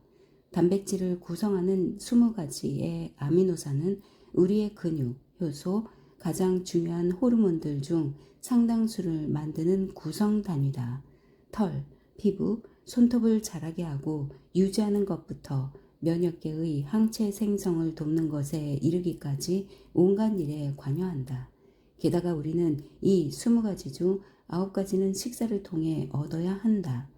몸에서 직접 합성할 수가 없기 때문이다. 단백질에 관해 알아야 할 첫 번째 사항은 표준 하루 섭취 권고량이 헛소리라는 것이다. 현재 미국의 체중 1kg당 1일 단백질 권장 섭취량은 0.8g/kg/일이다. 이는 그저 살아있기 위해 단백질이 얼마나 필요한지를 반영할 수는 있지만 우리가 잘 지내기 위해 필요한 양과는 거리가 멀다. 이보다 더 많이 필요하다는 것과 부족하면 안 좋은 결과가 빚어진다는 것을 보여주는 증거는 충분히 많다. 노인이 2주라는 짧은 기간만큼 단백질 권장 섭취량 수준으로 0.8g/kg/일 섭취한다고 해도 근육량이 줄어든다는 연구 결과가 2건 이상 있다. 즉, 그 정도로는 충분하지 않다. 이와 관련지어서 한마디 더 하자면 저단백질 식단이 장수에 도움이 된다는 생각을 품고 있는 사람도 있을지 모르겠다. 단백질 제한이 수명을 연장시킬 수 있음을 시사하는 생쥐 연구 결과들이 많이 있긴 하다. 그러나 나는 이런 결과를 사람에게 적용할 수 있을지 확신하지 못한다. 생쥐와 사람은 저단백질에 전혀 다르게 반응하며 많은 연구들은 노년의 단백질 섭취량이 적으면 근육량이 줄어들면서 사망 위험이 커지고 삶의 질이 나빠진다고 말한다. 나는 생쥐 연구 결과보다는 사람들을 대상으로 한 이런 연구 데이터가 더 신뢰가 간다. 생쥐는 우리와 다르다. 실제로 단백질이 얼마나 필요할까? 사람마다 다르다. 나는 환자들에게 대개 1.6g/kg/일을 최소량으로 제시한다. 권장 섭취량의 2배다. 이상적인 양은 사람마다 다를 수 있지만 데이터는 콩팥 기능이 정상이면서 활동적인 사람이라면 처음에 2.2g/kg/일부터 시작하는 것이 좋다고 시사한다. 최소 권장량의 거의 3배다. 따라서 체중 82kg인 사람은 하루에 단백질을 최소한 130g을 섭취해야 하며 180g이라면 더 이상적이다. 근육량을 늘리려고 하는 사람이라면 더욱 그렇다. 이는 먹기에는 많은 양이며 여기에 덧붙여서 아미노산이 산화, 즉 근육 단백질 합성에 이용되기를 원할 때 에너지 생산에 쓰이는 경우로 사라지는 것을 피하려면 한 끼에 다 먹는 대신에 하루 전체에 걸쳐서 섭취해야 한다는 것이다. 이상적인 섭취 방식이 하루에 4끼에 걸쳐서 약 0.25g/kg씩 먹는 것이라는 문헌도 나와 있다. 한 끼에 닭고기, 생선, 육류를 170g 먹으면 단백질 약 40-45g, 육류 30g에는 약 7g이 들어있다. 이것을 섭취하게 되므로 이 82kg인 사람은 그런 식사를 하루에 4끼 해야 한다. 대다수는 단백질을 너무 많이 섭취하는 것 아닐까 걱정할 필요가 전혀 없다. 단백질 섭취의 안전한 상한이라고 정의되는 콩팥에 너무 부담을 주지 않는 3.7g/kg/일보다 더 많이 섭취하려면 엄청난 노력을 해야 할 것이기 때문이다. 몸집이 나만한 사람은 하루 최대 섭취량이 약 300g인데 닭가슴살 7, 8개를 먹는 수준이다. 단백질이 얼마나 필요한지는 성별, 체중, 지방 뺀 체중, 활동 수준, 나이 같은 요인들에 따라 달라진다.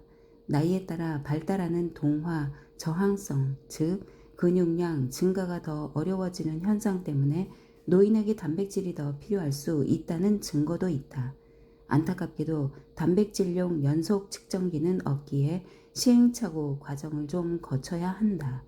나는 운동할 때 근육량을 유지할 만큼 섭취하려고 노력한다.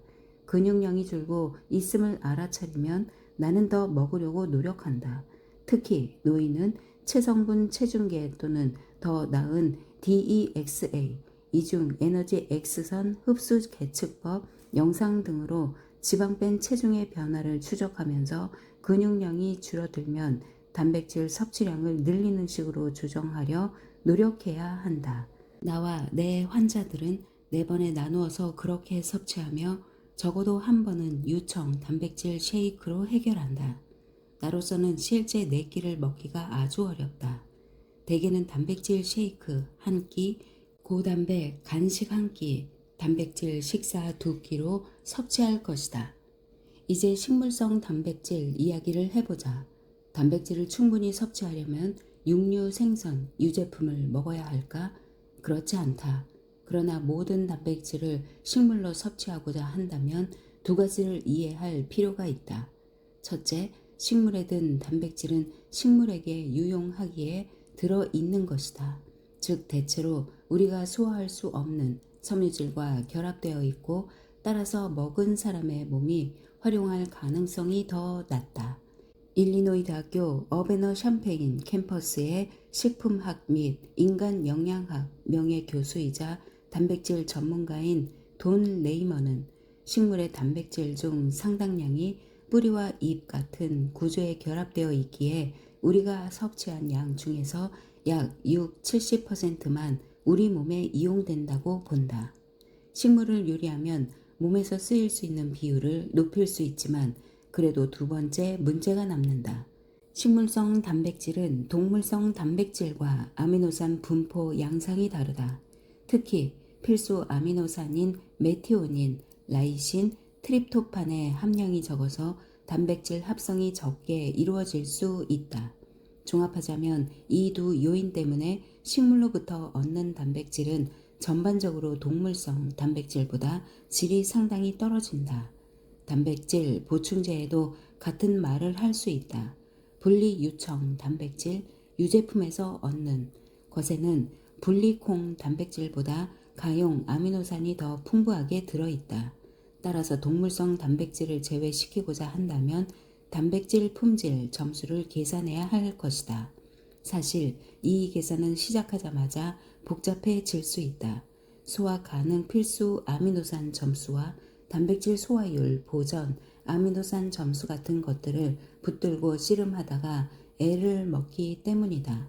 온종일 데이터베이스를 훑으면서 시간을 보낼 수 있는 사람이라면 괜찮겠지만 레이먼은 직업이 있는 우리 같은 사람들에게 류신, 라이신, 메티오닌 같은 몇몇 중요한 아미노산에 초점을 맞추라고 제안한다.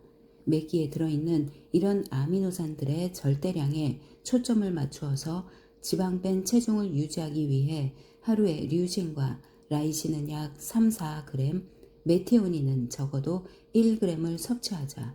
지방 뺀 체중을 늘리고자 한다면 류신을 한 끼에 약 2, 3g씩 하루 4번 더 먹을 필요가 있을 것이다.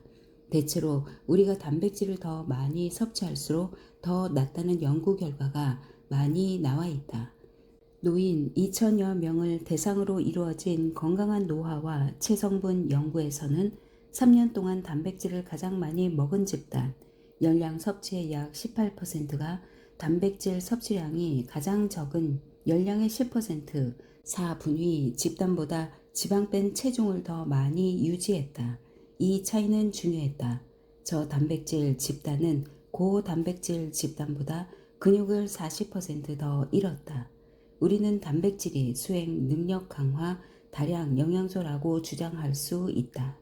권장 섭취량보다 적당히 더 많게 단백질 섭취량을 늘리면 심장병과 악액질, 소모병 환자를 비롯해서 노년층의 점진적인 근육량 감소 추세를 늦출 수 있다는 연구들도 있다. 노쇠한 노년층의 식단에 우유 단백질을 30g 추가하자 신체 수행 능력이 상당히 개선되었다는 연구도 있다. 근육을 만드는 역할 말고도 단백질은 우리 대사에 유익한 효과를 미칠 수 있다. 노년층에게 필수 아미노산을 포함한 보충제를 주자. 즉, 식단의 단백질 함량을 증가시키는 효과를 모방해서 간 지방과 혈액의 중성지방 수치가 낮아졌다는 연구도 있다. 또 E형 당뇨병 환자들의 총 섭취 열량 중 단백질 함량을 15%에서 30%로 늘리는 한편으로 탄수화물 섭취량을 절반으로 줄이자 인슐린 민감성과 혈당 조절 능력이 개선되었다는 연구도 있다. 또 단백질 섭취는 허기를 일으키는 호르몬인 그렐린의 분비를 억제하여 포만감을 느끼도록 도움으로써 총 열량 섭취를 줄인다. 내 요점이 명확히 드러나지 않았을까봐 한 번 더 말해둔다. 단백질을 무시하지 말자. 우리 목표에 절대적으로 필요한 다량 영양소다. 탄수화물이나 지방에는 최소 필요량 같은 것이 없지만 현실적으로 볼 때 단백질은 부족하면 거의 확실히 대가를 치를 것이다. 나이가 들수록 더욱 그럴 것이다. 지방. 어떤 지방산을 얼마나 먹어야 할까? 우리 식단의 균형에는 지방, 아니 지방들이 필요하다. 지방은 필수적이지만 너무 많은 지방은 총 에너지 섭취와 대사 양쪽으로 문제를 일으킬 수 있다. 비교적 간단해 보일 듯 하지만 사실 식단의 지방은 예전에 많은 혼란을 빚어낸 전력이 있다. 지방은 오랫동안 비난을 받아왔는데 이유는 두 가지다. 열량 함량이 높고 9kg/g, LDL 콜레스테롤을 증가시킴으로써 심장병 위험을 높인다는 것이다. 탄수화물처럼 지방도 부족적 또는 정치적 파벌에 따라서 좋은 또는 나쁜이라는 꼬리표가 붙곤 한다. 물론 현실에서는 그렇게 흑백 논리로 나뉘지 않는다. 지방은 모든 식단에서 중요한 역할을 하며 따라서 제대로 이해하는 것이 중요하다. 탄수화물이 연료의 주된 원천이고 아미노산이 주된 구성 단위라면 지방은 양쪽 다다. 산화에 아주 효율적인 연료며 느리게 타는 장작과 같다. 많은 호르몬, 콜레스테롤 형태의 세포막의 구성 단위다. 지방들을 알맞은 비율로 섞어서 먹으면 대사 균형을 유지하는 데 도움이 될 수 있으며 우리 뇌의 건강에도 중요하다. 뇌는 지방산이 상당한 비율을 차지하기 때문이다. 또 현실적으로 식단의 지방은 특히 단백질과 조합될 때 다양한 유형의 탄수화물보다 포만감을 더 일으키는 경향이 있다. 지방은 크게 세 종류로 나뉜다. 포화 지방산, 불포화 지방산, 다가 불포화 지방산이다. 화학 구조의 차이에 따라 구분한 것이다. 포화지방은 그저 탄소 사슬의 수소 원자가 더 많이 결합된 것이다. 다가 불포화 지방산 내에서는 또 한 가지 중요한 구분이 이루어지는데 바로 오메가6와 오메가3의 구분이다. 화학적으로 첫 번째 이중결합의 위치에 따라서 구분된다. 오메가3 다가 불포화 지방산은 원천에 따라서 해양성 EPA, DHA와 비해양성 ALA로 더 나뉜다. 연어를 비롯해서 기름이 풍부한 해산물은 전자, 견과류와 아마씨는 후자다. 기억해야 할 그러나 웬일인지 거의 언제나 간과되곤 하는 중요한 점은 단 한 가지 종류의 지방만으로 이루어진 식품은 거의 없다는 사실이다. 올리브유와 홍화유는 우리가 얻을 수 있는 순수한 불포화 지방에 가장 가깝고 팜유와 코코넛유는 우리가 얻을 수 있는 순수한 포화 지방에 가장 가까울지 모른다. 하지만 지방을 함유한 모든 식품에는 대개 다가 불포화 지방산, 불포화 지방산, 포화 지방산 세 가지 지방이 다 들어있다. 등심 스테이크에도 불포화 지방이 많이 들어있다. 따라서 식단에서 특정한 범주의 지방산을 제거하려는 시도는 사실상 불가능하다. 대신에 우리는 그 비율을 조정하려고 시도한다. 내 환자 대다수의 기본 지방 상태, 즉 나를 찾아올 때의 기본 지방 섭취 양상은 불포화 지방산과 포화 지방산이 각각 약 3-40%고 다가 불포화 지방산이 2-30%다. 그리고 다가 불포화 지방산 내에서는 대개 오메가6와 오메가3보다 6-10배 많고 EPA와 DHA는 극소량이다. 우리의 경험적인 관찰과 완벽하지는 않지만 내가 가장 타당하다고 보는 문헌들을 토대로 판단할 때 우리는 불포화 지방산을 50-55%에 가깝게 높이고 포화 지방산을 15-20%로 낮추고 나머지를 다가 불포화 지방산이 채우도록 조정해야 한다. 또 해산물이나 보충제를 통해 뇌와 심혈관 건강에 중요할 가능성이 높은 지방산인 EPA와 DHA 섭취도 늘려야 한다. 우리는 특수하지만 쉽게 이용할 수 있는 혈액 검사를 통해 적혈구 막의 EPA와 DHA 양을 측정함으로써 환자 식단의 EPA와 DHA 함량을 조절한다. 환자의 APOE 유전형을 비롯해서 신경퇴행성 질환과 심혈관 질환 위험 인자들을 감안하긴 하지만 대다수 환자들에게서는 적혈구 막의 EPA와 DHA 양이 8-12%가 되도록 한다. 이 모든 변화를 이루려면 대개 현실적으로 올리브유와 아보카도와 견과를 더 먹고 버터와 돼지기름 같은 지방의 섭취를 줄이고, 그러나 완전히 끊을 필요는 없다. 오메가6가 풍부한 옥수수유, 콩기름, 해바라기유를 줄이는 반면 연어와 멸치 같은 해산물로부터 오메가3가 풍부한 다가 불포화 지방산 섭취를 늘려야 한다. 그러나 우리 현대 식품 환경인 표준 미국 식단은 여기서도 상황을 복잡하게 만든다. 100년 전 우리 조상들은 버터, 돼지기름, 소기름이라는 형태로 동물로부터, 그리고 올리브, 코코넛, 아보카도라는 과일 형태로 식물로부터 모든 지방을 섭취하곤 했다. 그들은 주로 이런 식품들을 비교적 천연 상태로 섭취했기에 지방산들의 합리적인 균형을 잡기가 꽤 쉬웠을 것이다. 그런데 20세기 들어 식품 가공 기술의 발전으로 우리는 다른 방법으로는 얻기가 불가능했을 채소와 씨앗으로부터 화학적으로, 기계적으로 기름을 짜낼 수 있게 되었다.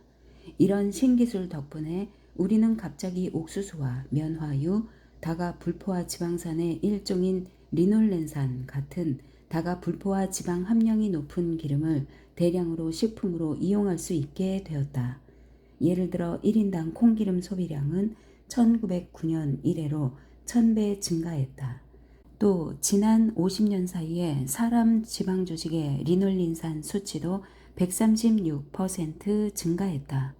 이런 지방 산업혁명은 트랜스지방을 생성하는 데도 기여했다. 성분표에 부분 경화유라고 적힌 지방이다. 마가린이 한 예다. 트랜스지방은 표준 미국 식단의 보급에 기여했다. 식품의 유통기한을 더 늘릴 수 있게 해준 덕분이기도 하다. 그러나 트랜스지방은 죽상 경화증에도 기여했기에 아포지질 단백질 비를 증가시킴으로써 결국 미국 식품의약국이 금지 조치를 내렸다. 콩기름을 비롯한 종자유의 이런 대규모 증가가 비만과 대사증후군 유행을 일으킨 식단의 원흉이라고 비난하고 싶은 유혹을 느낄 수도 있다. 우리 건강이 나빠진 바로 그 수십 년 사이에 1000배나 증가한 식품이 좋은 것일 리가 없지 않을까. 몇 년 전만 해도 나도 그렇다고 생각했다. 그러나 데이터를 자세히 살펴보면 살펴볼수록 과연 그렇게 말할 수 있을지 확신이 점점 줄어든다. 사실 2018년 코크린 연합이 내놓은 이 주제를 가장 포괄적으로 검토한 보고서, 총 24,000명이 넘는 사람을 무작위화 연구한 49건의 연구 자료들을 종합한 422쪽의 보고서인 심혈관 질환의 1차와 2차 예방을 위한 다가 불포화 지방산은 다음과 같은 결론을 이끌었다. 다가 불포화 지방산 증가는 우리의 사망 위험에 거의 또는 전혀 차이를 낳지 않으며 좋은 쪽으로든 나쁜 쪽으로든 심혈관 질환 사망 위험에도 거의 또는 전혀 차이를 낳지 않을지 모른다. 그러나 다가 불포화 지방산 증가는 심장병 발작 위험과 심장병과 뇌졸중 복합 발작 위험을 조금 낮출 수도 있다. 중간 수준의 증거. 다가 불포화 지방산 증가가 약간 혜택을 가져온다고 한 점에 주목하자. 코크린 연합이 더 최근인 2020년에 내놓은 심혈관 질환을 위한 포화 지방 섭취 억제라는 287쪽짜리 보고서는 총 56,000명이 넘는 환자들을 대상으로 한 15건의 무작위 대조 시험 결과를 살펴본 것인데, 무엇보다 식단의 포화지방을 줄이자 복합 심혈관 발작 위험이 17% 줄었다라고 결론지었다. 흥미롭다. 그러나 이 보고서에는 포화지방 섭취 감소가 모든 원인 사망률이나 심혈관 사망률에 미치는 효과가 거의 또는 전혀 없다라고도 적혀 있었다. 그뿐만이 아니다. 암 사망률, 암 진단율, 당뇨병 진단율, HDL 콜레스테롤, 혈청 중성 지방이나 혈압에 미치는 영향이 거의 또는 전혀 없었고, 체중, 혈청 총 콜레스테롤, LDL 콜레스테롤과 체질량 지수는 약간 감소했다. 즉 포화지방이 약간 안 좋은 영향을 미치긴 하지만 사망 위험에 영향을 미치는 사례는 전혀 관찰된 적이 없다. 또 2020년 말에 나온 또 다른 검토 보고서인 총식이 지방 섭취, 지방 품질, 건강 영향, 전향 연구들을 체계적으로 검토한 종합 보고서도 59건의 무작위 대조 시험 또는 동일 집단 추적 연구들을 체계적으로 검토한 끝에 이런 결론을 내렸다. 총지방, 불포화 지방산, 다가 불포화 지방산, 포화 지방산은 만성질환 위험과 대체로 아무런 상관관계가 없다. 더 읊을 수도 있지만 이쯤 했으니 내가 무슨 말을 하는지 알아차렸을 것이다. 적어도 집단 수준에서 보자면 이 의문에 대답하기에는 데이터가 매우 불분명하다. 의학 3.0을 소개할 때와 이번 장의 앞 부분에서도 이야기했듯이 증거 기반 의학에서 나온 두루뭉술한 깨달음을 영양에 적용하려고 한다면 실패할 수밖에 없다. 여기서 명확히 드러나듯이 이런 집단 수준의 데이터는 효과 크기가 아주 작을 때는 개인 수준에서 별 쓸모가 없기 때문이다. 의학 2.0이 제공할 수 있는 것은 오로지 두루뭉술한 윤곽뿐이다. 불포화 지방산은 지방들 중에서 최고의 지방인 듯하고 리옹 심장 연구를 토대로 할 때 메타 분석 결과는 다가 불포화 지방산이 포화 지방산보다 약간 낫다고 말하는 듯하다는 것이다. 그러나 알려주는 것은 그것뿐이다. 의학 3.0은 이렇게 묻는다. 우리 환자에게 맞는 최고의 지방 조합은 무엇일까? 나는 지방산 섭취 양상을 바꿀 때 환자의 콜레스테롤 합성과 재흡수 양상과 전반적인 지질과 염증 반응이 어떻게 달라지는지를 계속 추적하기 위해 확장 지질 검사를 이용한다.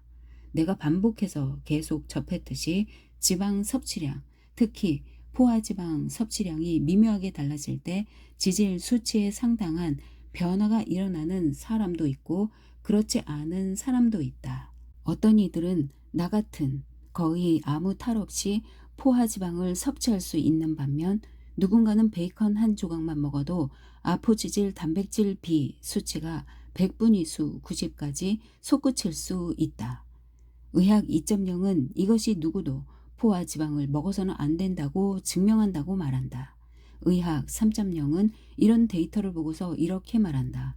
우리 환자의 아포지질 단백질 B가 이 정도로 치솟는 것은 분명히 좋지 않지만 이 결과는 우리에게 한 가지 선택권을 제공한다. 아포지질 단백질 B를 낮추는 약을 먹을까? 아니면 포화지방 섭취를 줄여야 할까? 아니면 양쪽 다. 여기에 명백하거나 단일한 답은 없으며 이런 흔한 상황에 어떻게 대처할지 판단을 내려야 한다. 최종적으로 나는 환자들에게 가장 덜 나쁜, 적어도 가장 덜 모호한 데이터를 토대로 할 때 불포화 지방산이 우리 식단 지방 배합에서 대부분을 차지해야 한다고 말한다. 이는 엑스트라 버진 올리브유와 불포화 지방산 함량이 높은 식물성 기름을 뜻한다. 그 다음은 일종의 동전 던지기와 비슷하다. 포화 지방산과 다가 불포화 지방산의 실제 비율은 지질 반응과 염증 척도 같은 개인별 요인에 따라 정해야 할 것이다. 마지막으로 기름기 많은 생선을 많이 먹어서 해양성 오메가3, 다가 불포화 지방산으로 충분히 채우지 않는다면 거의 반드시 캡슐이나 기름 형태의 EPA와 DHA 보충제를 먹을 필요가 있다. 시간 제한. 단식은 무조건 몸에 좋을까? 섭식 시간 제한, TR, 먹는 시간 조절하기. 즉 단식은 우리에게 전술적 난제를 제시한다. 한편으로 이것은 크고 작은 우리 목표들 중 일부를 달성하는 데 쓰이는 강력한 도구다. 다른 한편으로 단식은 그 유용성을 한정짓는 심각한 단점들도 지닌다. 간헐적 단식과 섭식 창문, 정해놓은 식사 가능 시간대가 최근 들어서 점점 인기를 얻고 더 나아가 첨단 유행이 되긴 했지만 나는 그 효과에 갈수록 회의가 일고 있다. 그리고 잦은 장기 단식은 충분한 부정적 영향을 수반하기에 나는 대사 이상이 가장 심각한 환자들을 제외하고는 다른 이들에게 그 방법을 권하기를 꺼린다. 드물게 하는, 예를 들어 해마다 장기 단식의 효용성은 아직 판단 미정이다. 종합하자면 나는 단식 기반 개입이 신중하게 그리고 정밀하게 사용되어야 한다고 믿게 되었다. 단식을 할 때 몇 가지 좋은 일들이 일어난다는 점은 부정할 수 없다. 인슐린 반응을 촉발하는 열량 유입이 전혀 없으므로 인슐린 수치가 대폭 떨어진다. 비교적 짧은 기간에 간의 지방도 텅 빈다. 약 사흘 사이에 몸은 기악 케톤증이라는 상태에 들어간다. 에너지 수요를 충족시키기 위해 저장된 지방이 분해된다. 그러나 그와 동시에 내가 정기적으로 장기 단식을 할 때 종종 겪었듯이 허기도 거의 사라진다. 이 역설적인 현상은 이 상태에서 나타나는 아주 높은 케톤 수치가 허기를 누그러뜨리기 때문일 가능성이 높다.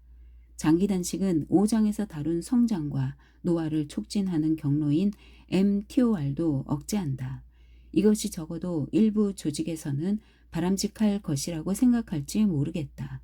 또 영양소 부족은 세포의 활력을 높이는 데 기여하는 재활용 과정인 자가 소화 작용을 촉진하고 백세인들이 장수하도록 도울 수도 있는 세포 수선 유전자인 FOXO도 활성화한다. 한마디로 단식은 우리가 보고 싶어하는 여러 생리학적 및 세포학적 메커니즘을 촉발한다. 그렇다면 나는 왜 모든 환자에게 추천하지 않는 것일까? 이 질문은 까다롭다. 다양한 형태의 단식을 권하는 대중서가 많이 나와 있긴 하지만 단식에 관한 과학적 연구 결과는 아직 비교적 약한 편이기 때문이다. 나는 시간 제한 섭식, 매일 정해놓은 시간에만 먹기에서부터 최대 10일까지 물만 마시는 단식에 이르기까지 다양한 형태의 단식을 권해왔다. 그리고 직접 했다. 단식에 관한 내 생각이 시간이 흐르면서 많이 달라진 탓에 나는 여기서 이 주제를 다룰 필요가 있다고 느낀다. 나는 일부 환자들, 대개 가장 심한 대사 이상이 있는 사람들에게는 단식이 유용할 수 있다고 여전히 생각하긴 하지만 일부에서 믿는 것과 달리 만병통치약이라고까지는 보지 않는다. 사실 시간 제한 섭식은 세 가지 유형이 있는데 차례로 살펴보기로 하자. 앞서 먼저 언급한 단기 섭식 창문을 열어놓는 형태다. 하루 중 6, 8시간처럼 특정한 시간대에만 음식을 섭취하는 방식이다. 현실적으로는 아침을 건너뛰고서 오전 11시에 첫 식사를 하고 저녁 7시까지 마지막 식사를 끝내는 식으로 할 수도 있다. 또는 오전 8시에 아침을 먹고 오후 2시에 마지막 식사를 한 다음 그 뒤로 전혀 먹지 않을 수도 있다. 거의 무한히 다양하게 변형할 수 있지만 요점은 섭식 창문을 충분히 작게 만들어야만 효과가 있다는 것이다. 표준인 16-8, 16시간 단식을 하고 8시간 사이에 먹기는 대다수에게는 미흡하지만 그래도 먹힐 수 있다. 열량 부족을 충분히 일으키려면 대개 18-6 또는 24처럼 창문을 더 좁힐 필요가 있다. 한때 나는 2시간 섭식 창문을 실험하고 있었다. 사실상 하루에 단 한 끼만 먹는다는 의미였는데 그 시간 동안 아주 많이 먹곤 했다. 음식을 계속 주문할 때마다 종업원이 놀라는 표정을 보면서 즐거워하곤 했다.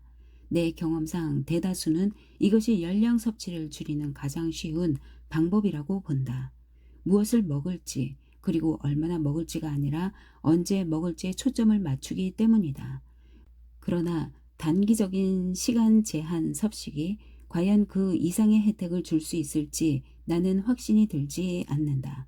원래의 16-8 모형은 생쥐를 대상으로 한 연구에서 나왔다. 이 연구에서는 하루 중 8시간 동안만 먹이를 주고 나머지 16시간에는 주지 않은 생쥐가 계속 먹이를 준 생쥐보다 더 건강하다고 나왔다. 양쪽 집단이 섭취한 열량이 동일하다고 해도 시간 제한 생쥐는 원활할 때마다 먹은 생쥐보다 체중이 더 줄었다. 이 연구는 8시간 식사요법 열풍을 불러일으켰지만 어쩐 일인지 몰라도 사람들은 이것이 생쥐 연구로부터 대폭 확대 추정한 것이라는 사실을 외면했다. 생쥐는 수명이 약 2, 3년이므로 게다가 겨우 48시간만 굶어도 죽을 것이다. 16시간 단식은 사람이 며칠을 굶는 것에 해당한다. 그러니 타당한 비교가 아니다. 사람을 대상으로 이 섭식 패턴이 혜택을 주는지 살펴본 연구들은 별 성과가 없었다. 2020년 이선 와이스 연구진은 자원자 116명을 대상으로 16.8 섭식 패턴이 체중 감소나 심장 대사 혜택을 제공하는지 임상시험을 했는데 그런 혜택을 제공한다는 증거를 전혀 찾아내지 못했다. 비슷한 두 건의 연구에서도 미미한 혜택만을 찾아냈을 뿐이다.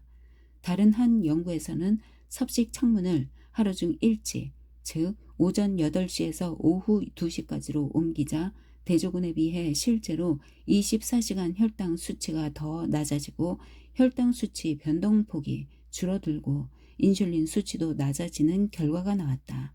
따라서 섭식 창문을 오전에 내는 것은 효과가 있을지 모르지만 나는 먹지 않고 보내는 16시간이 자가 소화 작용을 활성화하거나 mTOR의 만성적인 수치 상승을 억제하는 것을 비롯해서 우리가 얻고자 하는 단식의 다른 더 장기적인 혜택들을 볼 수 있을 만큼 긴 시간이 아니라고 생각한다. 또 한 가지 단점은 이 접근법이 단백질 섭취 목표를 달성하지 못하게 만든다고 거의 확신할 수 있다는 것이다. 앞에 단백질절 참조, 지방 뺀 체중을 늘려야 하는 즉 영양실조나 근육량 부족 상태인 사람은 이 방법을 아예 포기하거나 섭식 창문 이외의 시간에 추가로 순수한 단백질 공급원을 섭취하거나 해야 한다는 의미다. 그러면 시간 제한 섭식의 목적에 다소 어긋난다. 또 섭식 창문이 열릴 때 과식이라는 함정에 빠져서 아이스크림을 1.8리터씩 먹어치우는 식으로 마구 먹어대기가 아주 쉽다. 종합하자면 이렇게 단백질을 너무 적게 섭취하는 한편으로 열량은 너무 많이 섭취하게 됨으로써 단식을 통해 우리가 원하는 것과 정반대 효과가 나타날 수도 있다. 지방이 늘어나고 지방 뺀 체중은 줄어들 수 있다. 내 임상 경험상 이런 결과가 아주 흔하게 나타난다. 앞서 말했듯이 나는 때로 특정한 환자들에게 시간 제한 섭식 패턴을 권하곤 한다. 허기를 최소한으로 느끼게 하면서 총 열량 섭취량을 줄이는데 도움이 되기 때문이다. 그러나 이는 식사요법보다는 훈련 수단에 더 가깝다. 식품 섭취 시간을 제한하면 표준 미국 식단의 핵심 특징 중 하나를 무너뜨리는 데 도움이 된다. 바로 먹는 것을 중단하기 어렵게 만든다는 특징 말이다. 시간 제한 섭식은 간식을 먹고 밤늦게 음식을 먹는 습관, 입이 심심하다고 무심코 계속 주전부리를 하는 습관을 깨는 방법이다. 그러나 나는 그런 용도 외에는 그다지 유용하다는 생각이 들지 않는다. 다음은 격일 단식을 살펴보자. 이것도 유행하고 있다. 하루는 평소처럼 또는 평소보다 조금 더 먹고 다음 날에는 거의 또는 전혀 먹지 않는 방식이다. 이 방식은 사람을 대상으로 연구가 더 많이 이루어졌지만 따라서 책도 많이 나와 있다. 결과를 보면 딱히 혹할 정도는 아니다. 격일 단식을 통해 정말로 살이 빠질 수 있다는 결과를 내놓은 연구도 있긴 하지만 몇 가지 상당한 단점이 있음을 시사하는데 더 섬세한 연구 결과도 있다.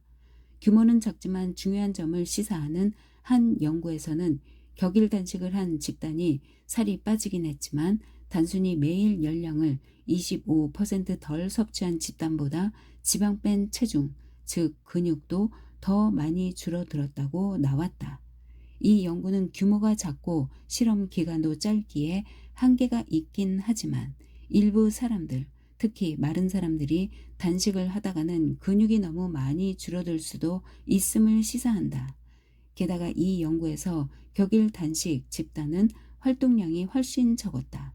이는 굶는 날에 몸 상태가 그리 좋지 않다고 느낀다는 것을 시사한다. 단식을 더 오래 하면 이런 효과가 더 두드러질 뿐이며 근육량 감소가 더욱 그렇다. 그래서 내게는 이 연구를 이끈 제임스 배치의 말이 와 닿는다. 단식을 한다면 단식을 오래 했을 때 근육량과 신체 활동을 유지하기가 더 어려워지는지 여부를 고려해야 한다. 장기 건강에 매우 중요한 요소들이라고 알려진 것들이다. 이런 연구 결과들을 접하면서 나는 잦은 장기적인 단식이 대다수 환자들에게는 필요하지도 현명하지도 않을 수 있다는 확신을 갖게 되었다. 단식이 가져올 혜택이 무엇이든 간에 지방 뺀 체중, 근육과 활동량 감소라는 비용을 따지면 굳이 할 이유가 없어 보인다. 나는 어떤 식사법을 택하든 간에 지방 뺀 체중, 근육과 장기적인 활동량을 유지할 만큼 충분히 먹어야 한다고 본다. 이것이 바로 어떤 다이어트든 지속할 수가 없는 한 가지 이유이기도 하다. 단식 같은 강력한 도구를 쓰고자 한다면 아주 세심하고 신중하게 해야 한다. 그러나 일부 환자들에게는 단식이 유용할 수 있다. 대개 다른 식사요법이 전혀 효과가 없는 이들이 그렇다. 사례를 하나 들어보자. 7장에서 만난 지방 전문가인 내 친구 톰 데이 스프링이 그렇다. 톰은 몇 년 전 내 환자가 되었다. 내가 그의 대사 건강을 너무나 우려했기 때문이다. 60대 중반인 그는 키 173cm에 109kg이었고 체질량 지수가 36.5로 비만 범위에 들어갔다. 혈액 검사를 하니 그가 비알코올성 지방간염만이 아니라 중증 비알코올성 지방간 질환 환자이기도 하다는 것이 드러났다. 내가 여러 해 동안 끈덕지게 졸라대자 그는 결국 뭔가 조치를 취하기로 동의했다. 그의 문제들을 고려할 때 케톤 생성 식단을 출발점으로 삼아야 한다는 것은 분명했다. 나는 탄수화물 섭취량을 줄인다면 체중이 줄고 비알코올성 지방간 질환도 나을 가능성이 있을 것이라고 기대했고 그의 생체 표지자들과 체중을 조절할 수 있을 것이라고 내다보았다. 하지만 생각처럼 진행되지 않았다.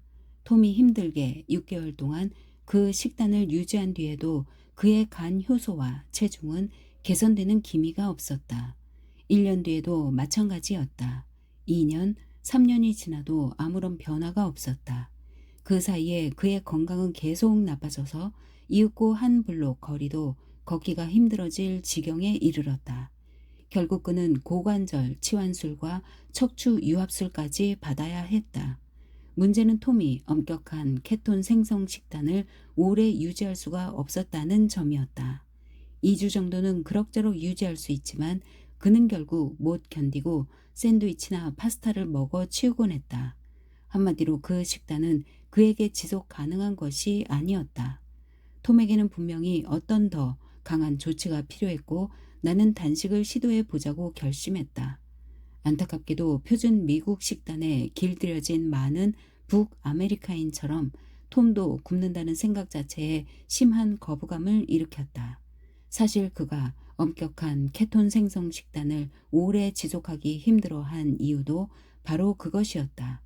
그는 계속 허기를 느꼈고 결국 탄수화물이 풍부한 친숙한 식품을 탐식하게 되었다. 그래서 그의 몸에서는 케톤증이 일어나서 허기가 줄어드는 단계까지 대사 전환이 이루어질 수가 없었다. 계속 인슐린 수치가 높게 유지되었기에 그의 지방 세포는 저장된 에너지를 내놓기를 거부하고 있었다. 그래서 그는 늘 허기를 느꼈고 지방을 줄일 수가 없었다. 이 악순환을 깰 뭔가가 필요했다. 처음에 톰은 단식이라는 말만 꺼내도 손사래를 쳤다. 그러나 그도 과학자였기에 영양 부족 연구 결과들을 살펴보고 자신이 이미 알고 있는 지질과 대사와 질병 위험 지식과 결부시킨 끝에 시도를 해 보기로 했다. 그의 과학적 정신이 설득된 것이긴 하지만 나는 어느 시점에 이르자 그가 뭔가 극적인 변화를 이루지 않으면 생애의 마지막 5년이 될 수도 있는 단계로 굴러떨어지기 시작하리라는 것을 깨닫지 않았을까 생각한다. 우리는 그가 견딜 수 있을 것이라고 생각하는 한계를 고려해서 공격적인 계획을 짰다. 매달 한 주씩 월요일부터 금요일까지 하루 약 700칼로리만 섭취하는 식으로 식사량을 대폭 줄이는 계획이었다. 그 단식 기간의 식사는 주로 지방으로 이루어져 있었고 단백질은 약간 들어있는 반면 탄수화물은 거의 없었다. 이런 유형의 단식을 저열량 식단이라고 한다. 음식을 전혀 먹지 않는다는 의미의 진정한 단식이 아니기 때문이다. 몸이 포만감을 느낄 정도가 아니라 그저 최악의 허기를 달랠 정도로만 먹는 것이다. 톰은 나머지 25일 동안은 정상 식단을 먹었다. 비록 녹말과 당을 제한한 식사였지만, 그리고 정오에서 오후 8시 사이에만 식사를 했다. 단식하는 주에는 대개 약하게 드레싱을 한 샐러드, 아보카도 1개, 마카다미아 견과나 올리브 몇 개로 식사를 했다. 그는 몸이 무척 좋아진다는 느낌을 받고 놀랐다. 나중에 그는 내게 말했다. 원래 생각했던 것만큼 끔찍하지 않았어. 사흘이 지나면 허기가 사라져. 그의 혈액 생체 표지자들이 극적으로 개선되는 데에는 오래 걸리지 않았다. 원래 그의 혈액 화학 검사 결과표는 대체로 노란색과 빨간색만 가득했는데, 즉 대부분의 수치가 나쁨이거나 거기에 가깝다는 의미. 이제는 거의 다 녹색이었다. 지질도 줄어들었고 간 효소 수치도 안전한 정상적인 범위 내로 떨어졌다. 이런 단식 주기를 몇 차례 하고 나자 그는 계단을 오르거나 몇 블록을 걷는 것 같은 신체 활동을 숨이 차지 않으면서 할 수 있게 되었다. 혈압도 떨어졌고 먹고 있던 갖가지 약물 중 상당수도 끊을 수 있게 되었다. 현재 그는 예전보다 체중이 30kg 줄어든 상태다. 대사 건강이 정말로 정상으로 돌아왔음을 보여주는 한 징후다. 그리고 이것은 이 식사요법을 유지하려는 강력한 동기를 부여한다. 살이 그냥 빠졌어. 단식은 다른 어떤 식단 개입도 이룰 수 없었던 방식으로 그의 망가진 대사를 효과적으로 재설정하거나 재가동했다. 근육량에 해로운 효과를 미치기 때문에 나는 이것을 톰처럼 난치성 환자에게만 쓴다.